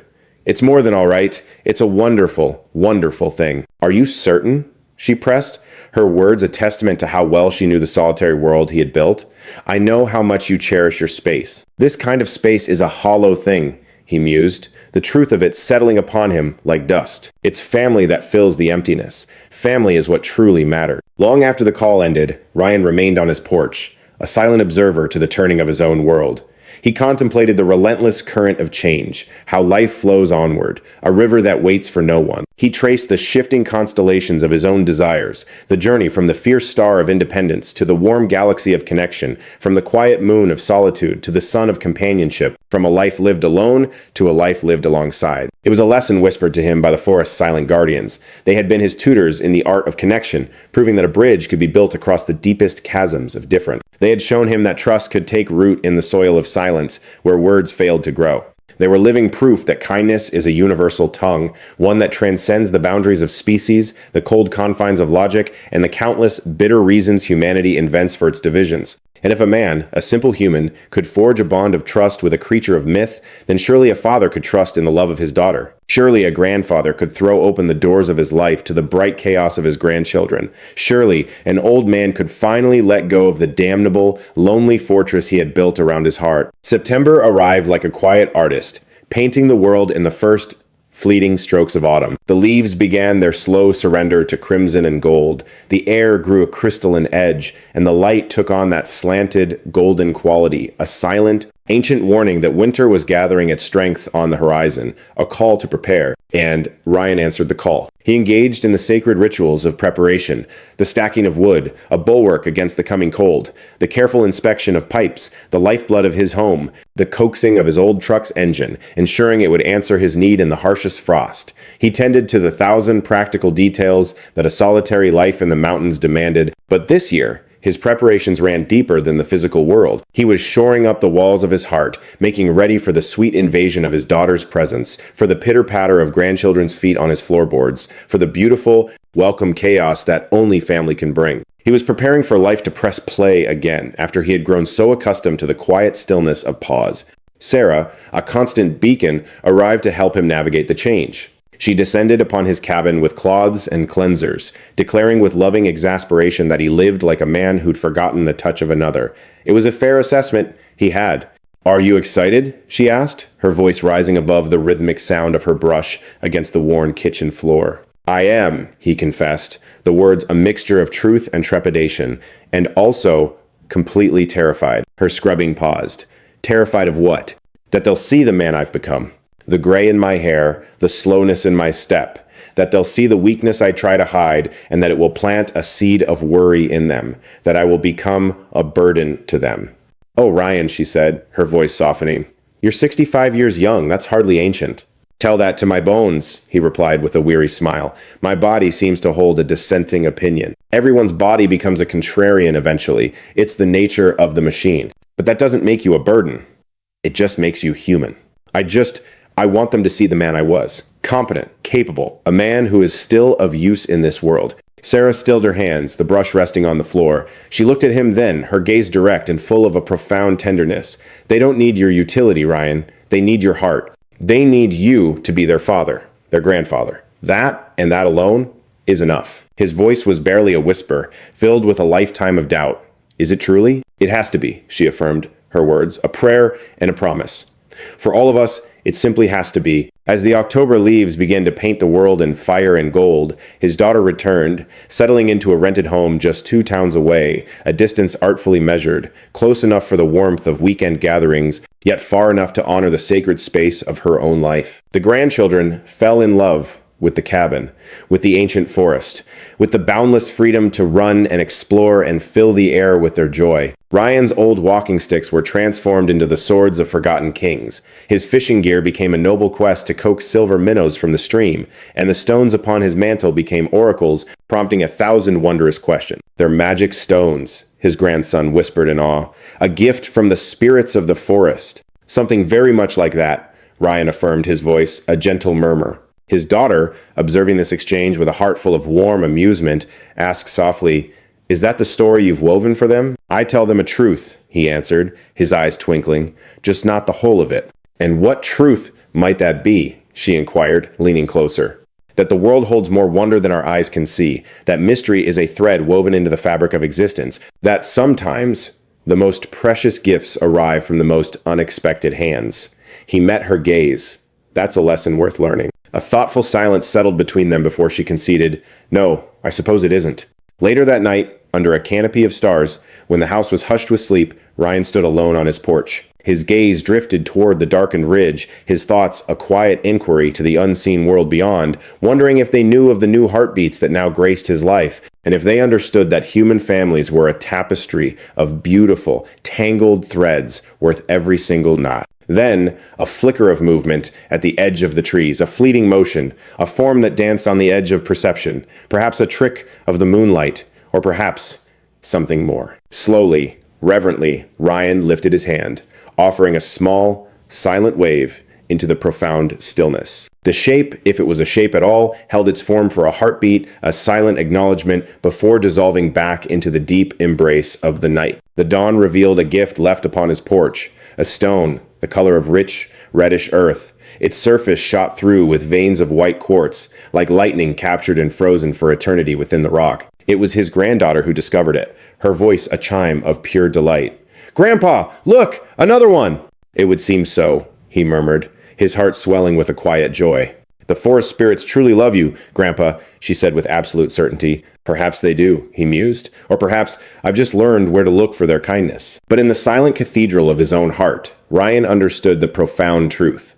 The creatures were acknowledging his family, extending their acceptance, whispering in their silent language that new life was welcome in the sacred space they all shared. It was a blessing, a covenant of trust, the most profound and humbling gift his soul could ever imagine receiving. Ryan placed the new stone among its brethren on the mantle. 22 now, 22 tangible moments of connection, 22 silent testaments to the truth that opening his door that November night was the single most important decision of his entire life. The autumn colors deepened into the burnished hues of late fall, and November returned once more. 2 full years had passed since the male creature stood shivering in the rain, a silent plea in his eyes. 2 years since Ryan had answered with a simple, world-altering yes. He honored the anniversary in solitude, a private pilgrimage known only to him. The hike to the canyon was a greater labor now, but he journeyed on, finally sitting at the canyon's mouth, not to intrude, but simply to be present, to bear witness. And they were there, all 6 of them, moving through the rhythms of their existence. The juvenile stood on the cusp of adulthood.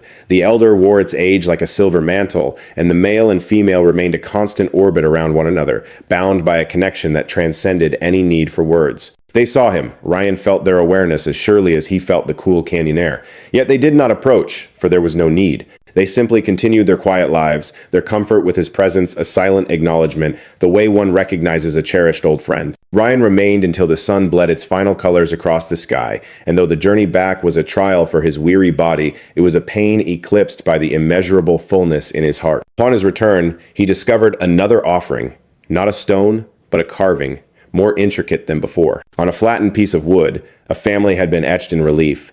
6 figures, rough-hewn but unmistakable, a mother, a father, their children, and an elder. And there, beside them, smaller and separate, yet intimately close, was a 7th figure. Shaped like a man, its arms outstretched in a gesture of welcome. It was him. They had carved his likeness. They had welcomed him into the sacred portrait of their family. And so Ryan sat on his porch, clutching the wooden carving to his chest, and for only the 2nd time in 2 long years, he wept tears, born of profound gratitude, of overwhelming wonder, and of that beautiful exhaustion that comes from bearing a beauty too vast to ever be captured in words. And hours passing found Sarah discovering him in that sacred quiet, where a single look at the wooden carving cradled in his hands illuminated the entirety of the story. Her voice was a breath of wonder upon the still air. "Oh, Ryan, they've brought me into their fold," he whispered, his voice resonating with awe. "I am a part of their family now. My dear, you were woven into the tapestry of their family from the very moment you chose to save them." "I know," he conceded, "but this makes it tangible. This consecrates the bond."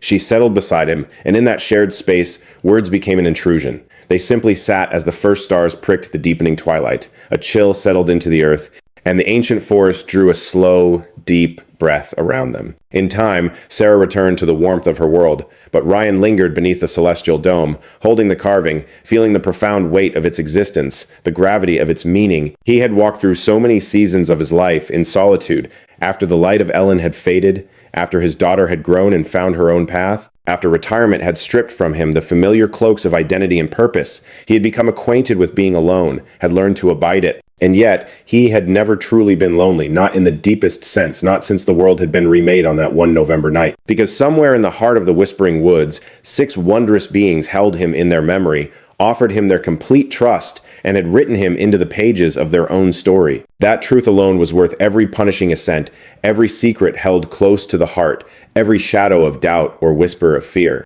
This, he knew, with a soul-deep certainty, was his legacy. "Thank you," Ryan breathed.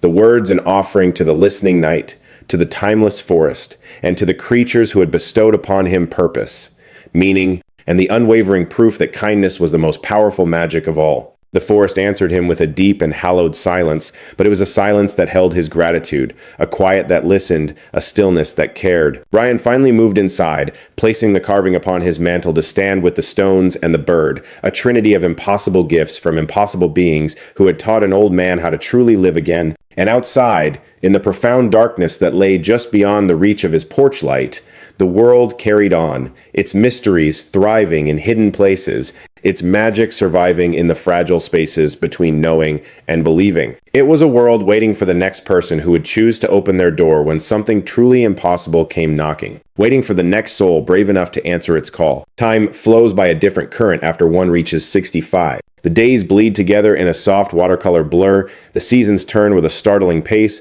and the calendar itself becomes a liar, misrepresenting how long anything truly takes. Ryan's body began to recite its own litany of small failures. A tooth surrendered, the volume of the world was turned down, and reading glasses became his constant companions for every line of text. His doctor now spoke a new language, one of monitoring and managing, having long retired the words curing or fixing.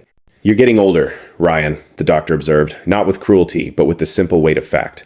"Tell me a truth my own bones haven't already whispered to me. I'm saying that the sun is setting on your hiking days. Those knees won't carry you forever, and neither will your heart. My heart," he stated with quiet conviction, "is fine. Your heart is 65 years old, and you insist on asking it to climb mountains. That isn't fine, my friend. That's a beautiful kind of stubborn."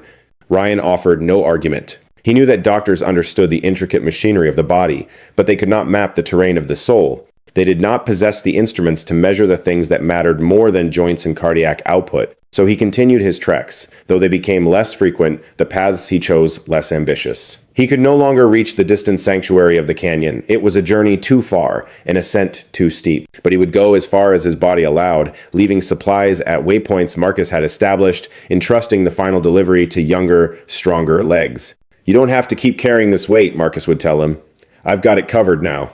"I know you do, son," Ryan would answer, "but this is a journey I must make for as long as I still can." "And when you can't?" Marcus would ask, his question hanging softly, full of a love that already knew the answer. "Then this weight shall be yours to bear alone, a solitary vigil, until another soul is moved to stand with you. You place a profound and perhaps fragile trust in the heart of humankind. You answered the call. Sarah answered the call. I answered the call. Why would we imagine another heart would not do the same?" Marcus found no words to offer in return, or perhaps the words were there, coiled in the quiet depths of his soul, too heavy with truth to be spoken. For he knew the world was a vast tapestry woven with threads of shadow, where countless souls would choose the cold comfort of fear over the warmth of kindness, the fleeting glare of exposure over the sanctuary of protection, the hollow echo of glory over the quiet grace of mercy. And yet, woven into that same tapestry were threads of light souls who would stand before the veil of mystery and choose not to tear it, but to cherish its existence. They were the ones who would encounter the impossible, and instead of turning away in flight, would whisper a quiet, courageous yes. One must hold fast to the belief in such spirits. One must have faith in their unseen presence. For without that hope, what meaning could this fleeting existence truly hold? The world turned, and winter once more draped its quiet white blanket over the land. A third winter had passed since that fateful November night. Ryan's grandchildren returned, their laughter a melody for the Christmas season, and in them, time's gentle, relentless river was visible. His granddaughter now journeyed through worlds held within chapter books, while his grandson's fingers were learning to coax music from the strings of a guitar. Time, it seemed, flowed onward, indifferent to any hand that might try to hold it back. Their curious eyes eventually fell upon the carving, a silent totem of a secret family, and questions bloomed in the innocent air. "Grandpa, who are all these figures etched in the wood?" "They are friends, my little ones. Dear, special friends, whose home is the heart of the deep woods. Are they real, like us, or friends from a storybook?" Ryan paused, weighing the truth in his heart, seeking the right words to build a bridge between wonder and reality. He chose a truth cloaked in gentleness. "Oh, they are very real, but they are shy of the world, and so we gift them their solitude. We honor their need for a quiet place." "You mean like hermits?" "Something very much like that, yes." His daughter, standing in the periphery, caught the exchange, her gaze a silent question mark. Later, under the soft glow of the evening lamps, with the children lost to their dreams, she finally voiced her concern. "What stories are you weaving for them, Dad?" "I am teaching them to believe in the beautiful mystery of the world, to hold reverence for that which they cannot yet comprehend, and to understand that some truths are sacred trusts, meant to be kept silent." "It sounds to me like you're teaching them the art of deception." "No, my dear. I am teaching them a deeper truth, that not every wonder in this universe is meant to be dissected and explained, that some things are true in the soul, long before they can be proven to the mind, that the most profound magic lives in the quiet, shimmering spaces between what we know for certain and what our hearts dare to believe." She looked at him then, truly looked, as if seeing the landscape of his soul for the first time in years. "You've changed, Dad. You're not the same man I remember from my childhood. There's a different light in you." "In what way?" "The old anger has softened. The bitterness has faded. It's as if you've rediscovered a part of yourself you thought was long gone." "Perhaps I have." "What was it that you found?" Ryan's gaze drifted to the mantelpiece, to the collection of stones and hand-carved figures, a quiet altar to an impossible friendship. "Purpose," he said softly, "a sense of connection, a reason, all the things that seem to fade like ghosts when you grow old and begin to believe your story has already been written. But you always mattered to us. And now, I know that for myself." She closed the space between them, wrapping her arms around him in a long, searching embrace, the kind that speaks volumes of unspoken worry. He returned the hug, his own arms a bastion of newfound strength, holding on for a moment longer than convention dictates, as if to anchor himself in this feeling. "I am all right," he whispered into her hair. "I give you my word. I feel more whole than I have in more years than I can count." "Good," she murmured, her voice thick with emotion. Because these children need their grandfather, and I still need my father, and I am not going anywhere. Yet, in the silent chambers of their hearts, they both recognize this for the gentle fiction it was. Every soul embarks on a final journey, for the vessel weakens, and the sands of time inevitably cease to fall. The only true measure of a life is the echo it leaves in the world upon its departure. Ryan was leaving behind more than mere memories. He was etching his soul into the earth in stones and carvings, in stories that would be whispered from his grandchildren to their own, a lineage of lore. He was bequeathing mysteries and sacred secrets, a testament that an act of kindness could ripple through eternity, a legacy whose worth could never be weighed in gold or measured in acres.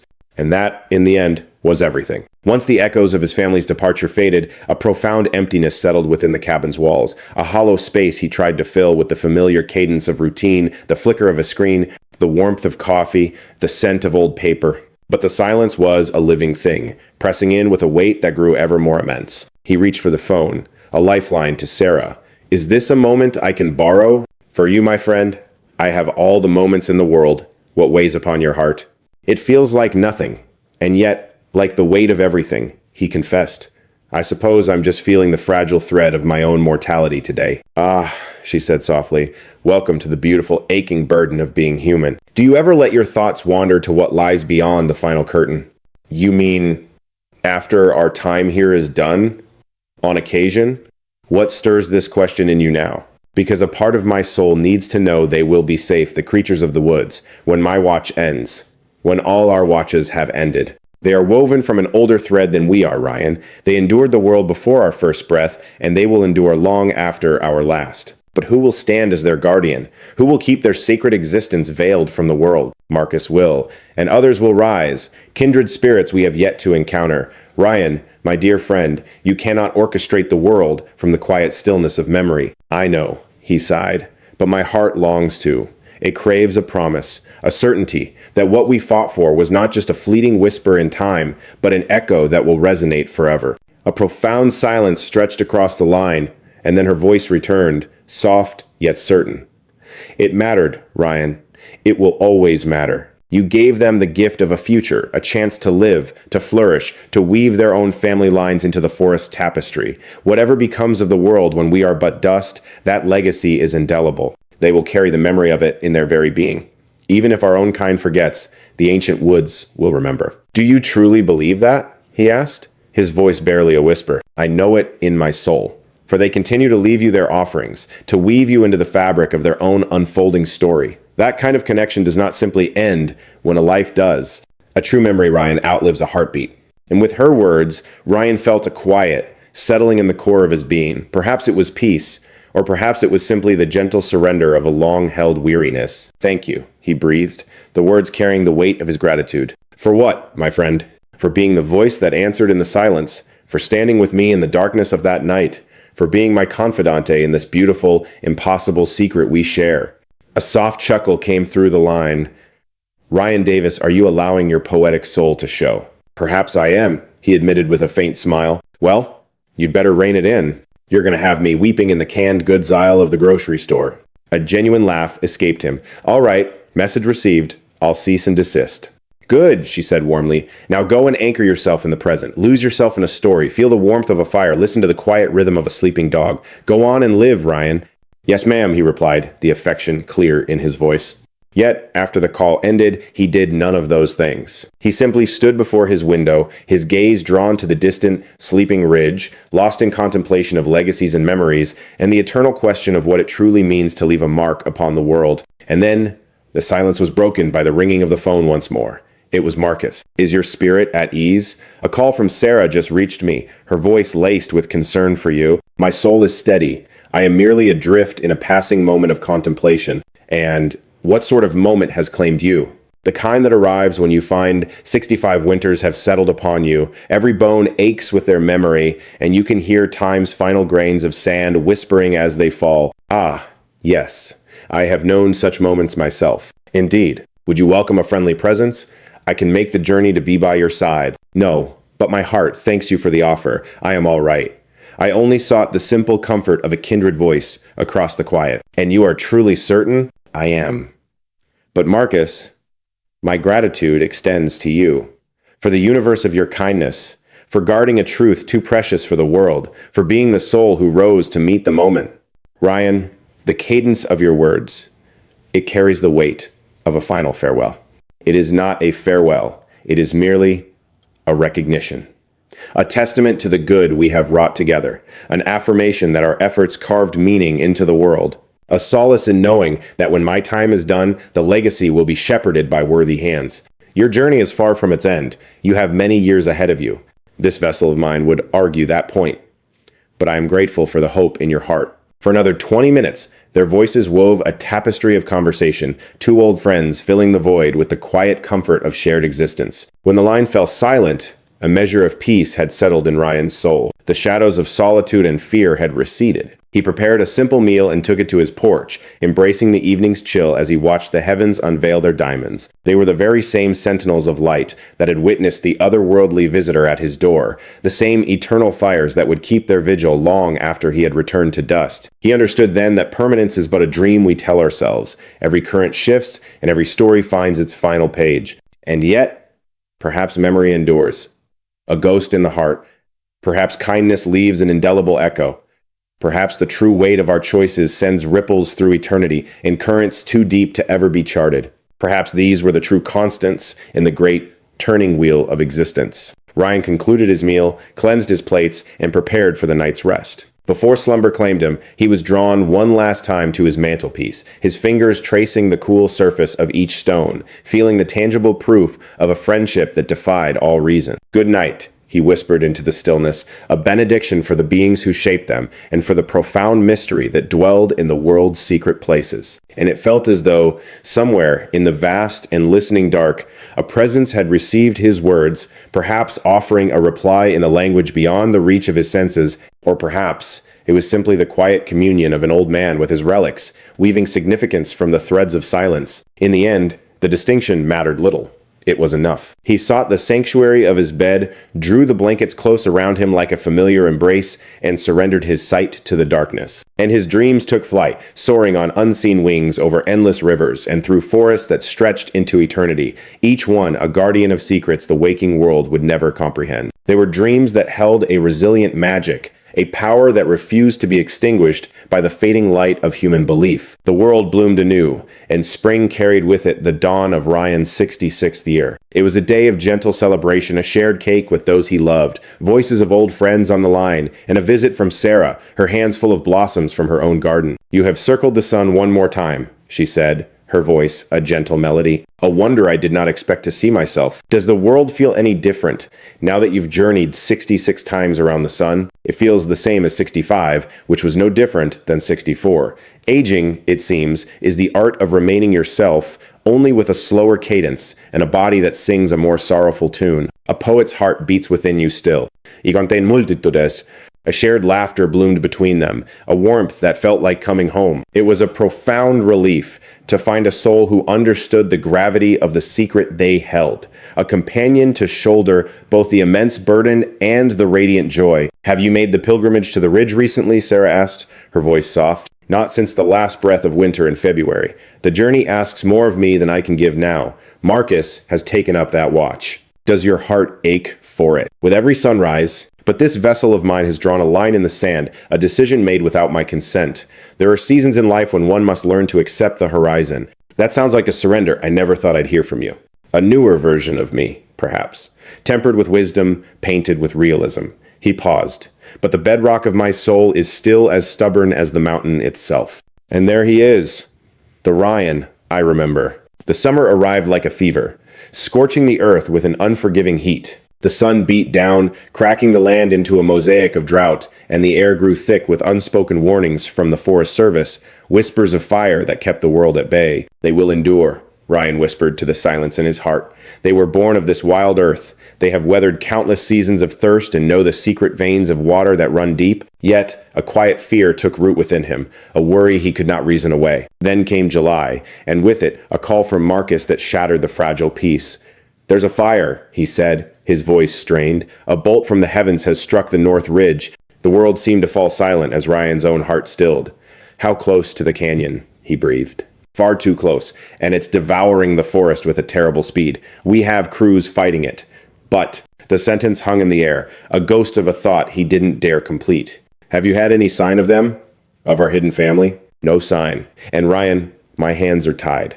I can hardly orchestrate an evacuation for beings who don't exist, nor can I explain why my soul is tied to what they see as an empty chasm. Then what path is left for us to walk? We must place our faith in their ancient wisdom, their innate sense of self-preservation. We must trust that the wild heart within them will guide them to safety. And if our faith is misplaced, then we carry that sorrow just as we have carried all the rest. The call ended, leaving an echoing silence.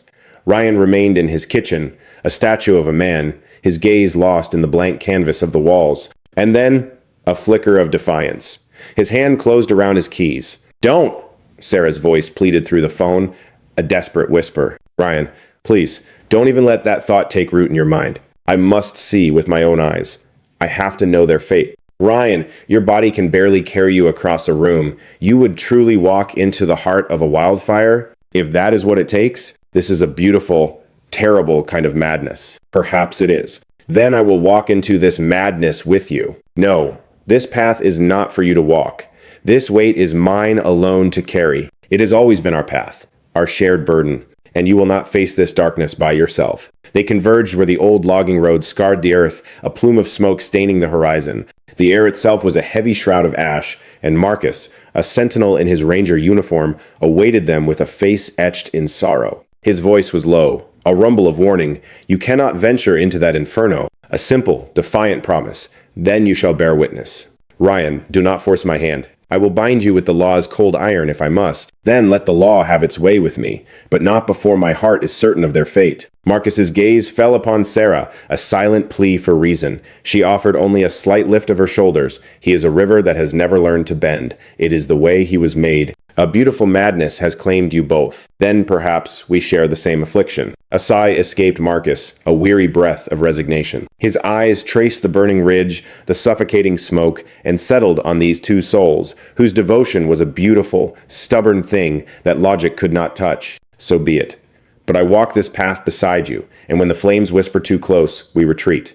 This is a promise, not a negotiation." And so they journeyed as one. The smoke became a suffocating curtain, the heat a living presence. A soft gray snow of ash descended, blanketing the world in mourning. Ryan's lungs were twin embers of pain, his knees cried out with every step, but still his spirit compelled him forward. A profound silence had fallen upon the forest. No birdsong, no rustle of life in the undergrowth. All had fled. The wise ones of the wild understood when to surrender the fight. They arrived at the mouth of the canyon, a gateway to a hazy world. The smoke was a dense wall, permitting sight for perhaps 50 feet. The heat was a crushing weight, and the fire, a hungry beast, was now but 1 mile distant, its advance relentless. "Our time here is but a fleeting moment," Marcus declared. 5 minutes is all we have.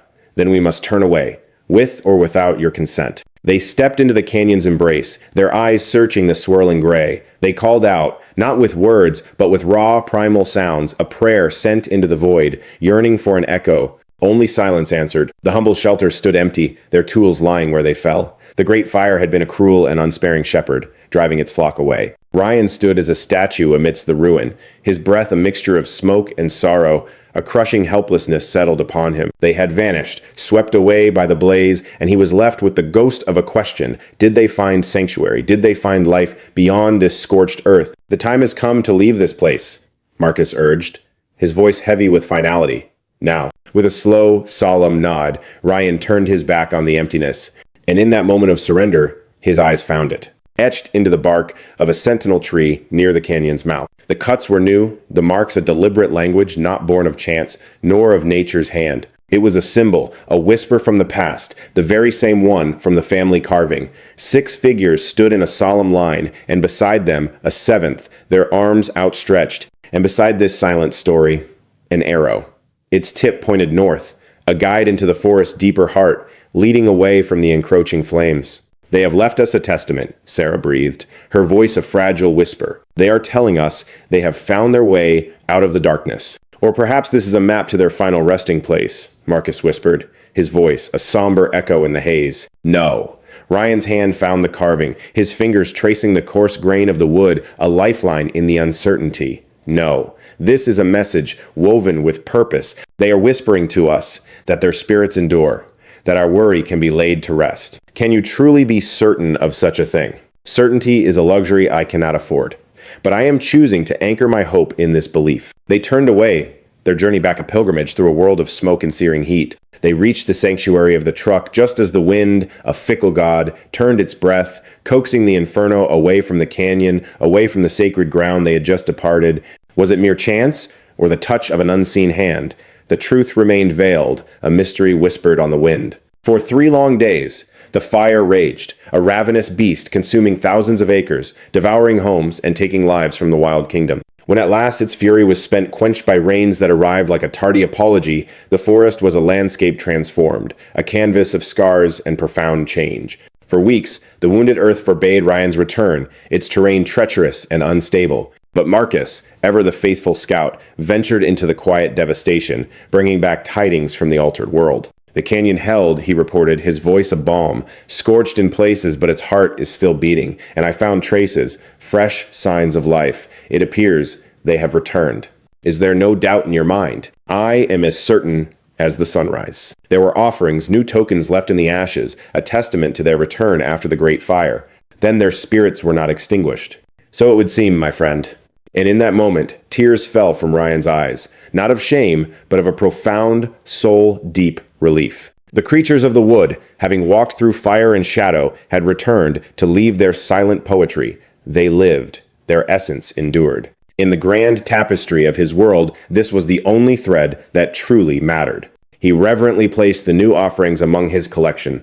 25 stones, each a silent promise, and 3 carvings, etched with the story of survival against impossible odds. It was proof that in a world of stark realities, the heart of mystery continued to beat. The rain of summer yielded, and autumn arrived like a gentle balm upon the fevered land. The forest began its slow resurrection, tender green shoots pushing defiantly through the charcoal black, a quiet rebellion of life reclaiming the territory death had so recently claimed. But as the forest healed, the vessel of Ryan's body continued its slow surrender. His doctor, a purveyor of practicalities, armed him with more prescriptions and spoke in measured tones of assisted living, of embracing the realistic twilight. "Oh, I am a realist," Ryan countered, his voice steady. "And the reality is, this cabin will be my home until the day they must carry my body from its door. That day may dawn far sooner than your heart is prepared for. Then I shall greet that dawn when it arrives." His daughter's visits became more frequent, each one a tapestry woven with threads of love and fear, her words a gentle siege,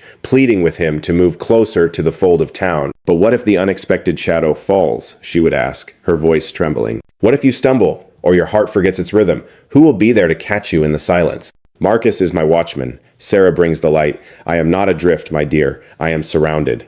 But being surrounded is not the same as being safe. Safety is a cage for the soul. I have no need for it. I need only to be rooted in the soil where I belong.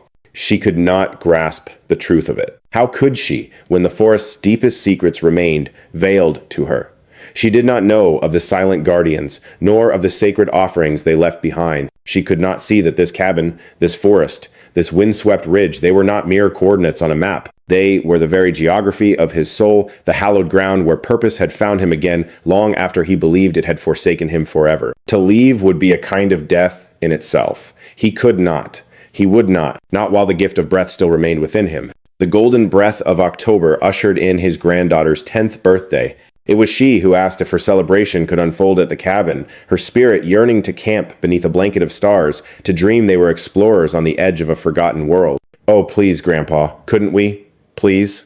Ryan's gaze drifted to his daughter, a silent question in his eyes. She offered a gentle shrug, a soft smile playing on her lips. It is her birthday, after all. "If your heart is at ease with it," a quiet peace settled over him. "My heart is more than at ease." And so they arrived with the turning of the weekend, their canvas homes rising like small peaks in the yard. A fire was kindled, a bright heart against the coming dusk, and marshmallows were toasted to a perfect, sugary char. The children, armed with beams of light, became fleeting comets, darting toward the forest's edge, testing the boundary between courage and the ancient fears that whisper from the trees. As the flames danced and shadows grew long, his granddaughter nestled beside him, her small form illuminated by the fire's gentle glow. "Have you ever truly seen them, Grandpa?" she whispered.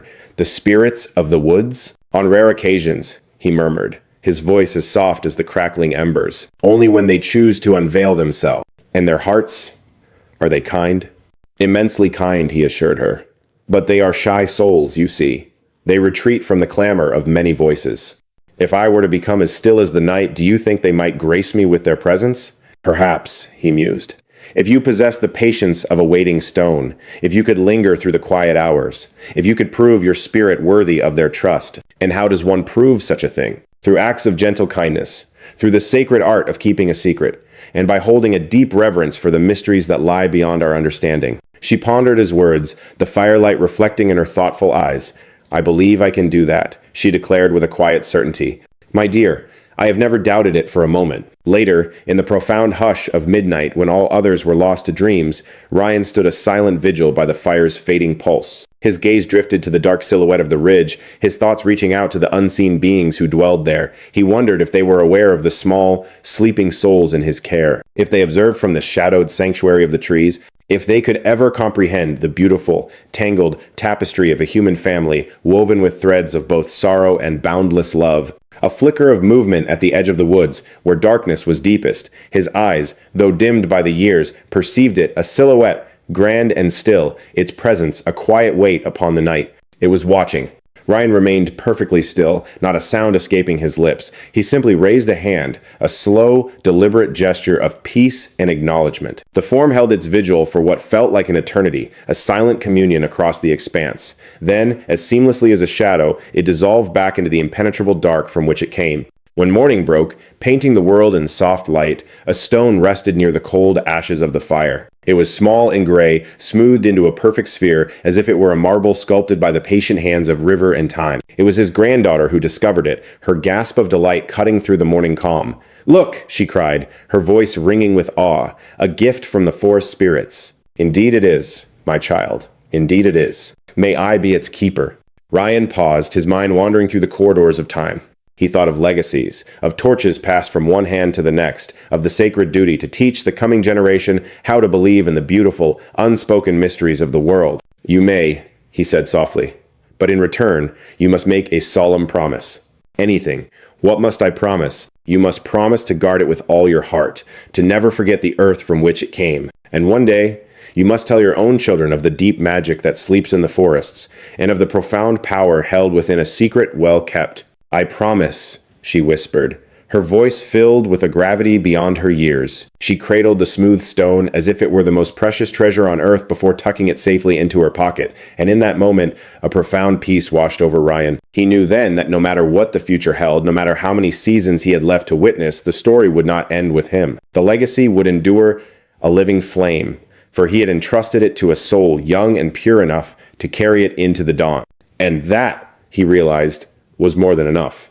In truth, it was everything. The wheel of the year turned once more, and November returned with its cool breath, marking 3 years since the fateful knock upon his door, 3 years since the entire landscape of his world had been irrevocably changed. Ryan observed the anniversary in solitude, a solitary sentinel. The path to the canyon was now a memory his body could no longer trace, his own land, a vast country he could scarcely traverse. Yet, he stood firm upon his porch against the biting cold, his gaze fixed upon the distant ridge, lost in the currents of remembrance. He recalled the silver curtain of rain, the luminous glow of amber eyes, and the singular, pivotal choice that had teetered on the knife's edge of fate, a decision that could have unraveled his world in 1,000 other ways. "My deepest thanks," he whispered to the ancient heart of the forest, a silent communion with its hidden creatures and the profound enigma that had filled the hollow spaces of his life. "Thank you for the gift of your trust. Thank you for allowing me to be of service. Thank you for being the living proof that a gentle hand still holds the greatest power." The woods held their breath in a profound hush.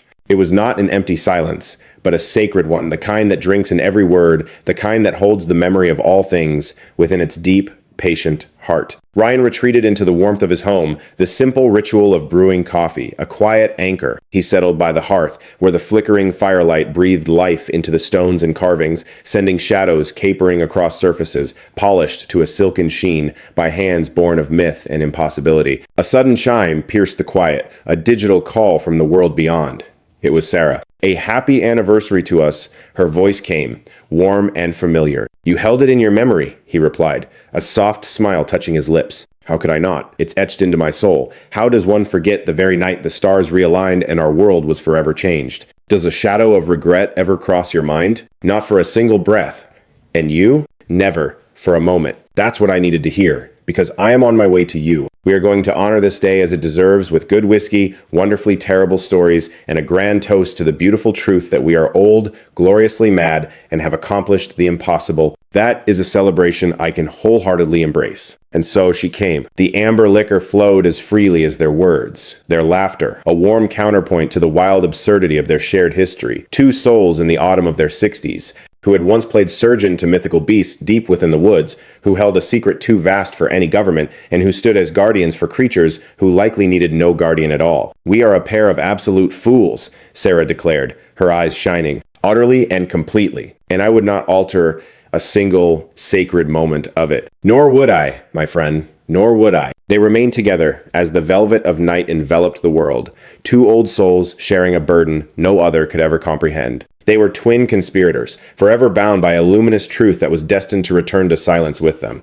In time, Sarah departed into the darkness, leaving Ryan to his vigil. He remained, watching the fire's heart collapse into a soft, glowing memory of itself, his thoughts drifting on the currents of time, of legacy, and of the echoes that linger long after our flesh has failed and our voices have faded into quiet. What remained were the stories, whispered on the wind. What remained were the gifts, carved from the earth. What remained was the memory, etched upon the soul. And deep within the sanctuary of the forest, 6 impossible beings moved through their hidden lives, each one a vessel carrying forward their own sagas, their own recollections, their own undeniable proof that compassion can bridge the chasms between worlds that most would swear could never be crossed. And that knowledge, that single truth, was more than enough. In the end, it was everything. Ryan drained the last of his whiskey, tamed the fire's dying breaths for the night, and readied himself for the solace of sleep. And as he hovered in that gentle space between waking and dreaming, a sound reached him, a whisper on the edge of hearing, faint and far away, yet utterly certain. It was a stirring at his door, not a knock that asked for entry, nor a demand to be seen. It was simply a presence, a quiet and profound acknowledgement. He did not rise to investigate, for there was no need. Some truths are felt in the heart, known in the bones, long before the eyes can ever confirm them. With the dawn would come another offering, another perfectly chosen stone, another sculpture born of the wilderness, another testament that the singular choice he had made 3 years prior continued to ripple through time, a constant, beautiful echo, proving that one person, by opening one door, could forever alter the landscape of the world. Yet in that moment, he was simply adrift in the currents of sleep, carried into a deep, dreamless ocean of perfect peace. And just beyond, cloaked in the biting chill of a November night, a silent mystery kept its solemn watch, a guardian woven from the very threads of memory. A recollection that time itself could never hope to erase.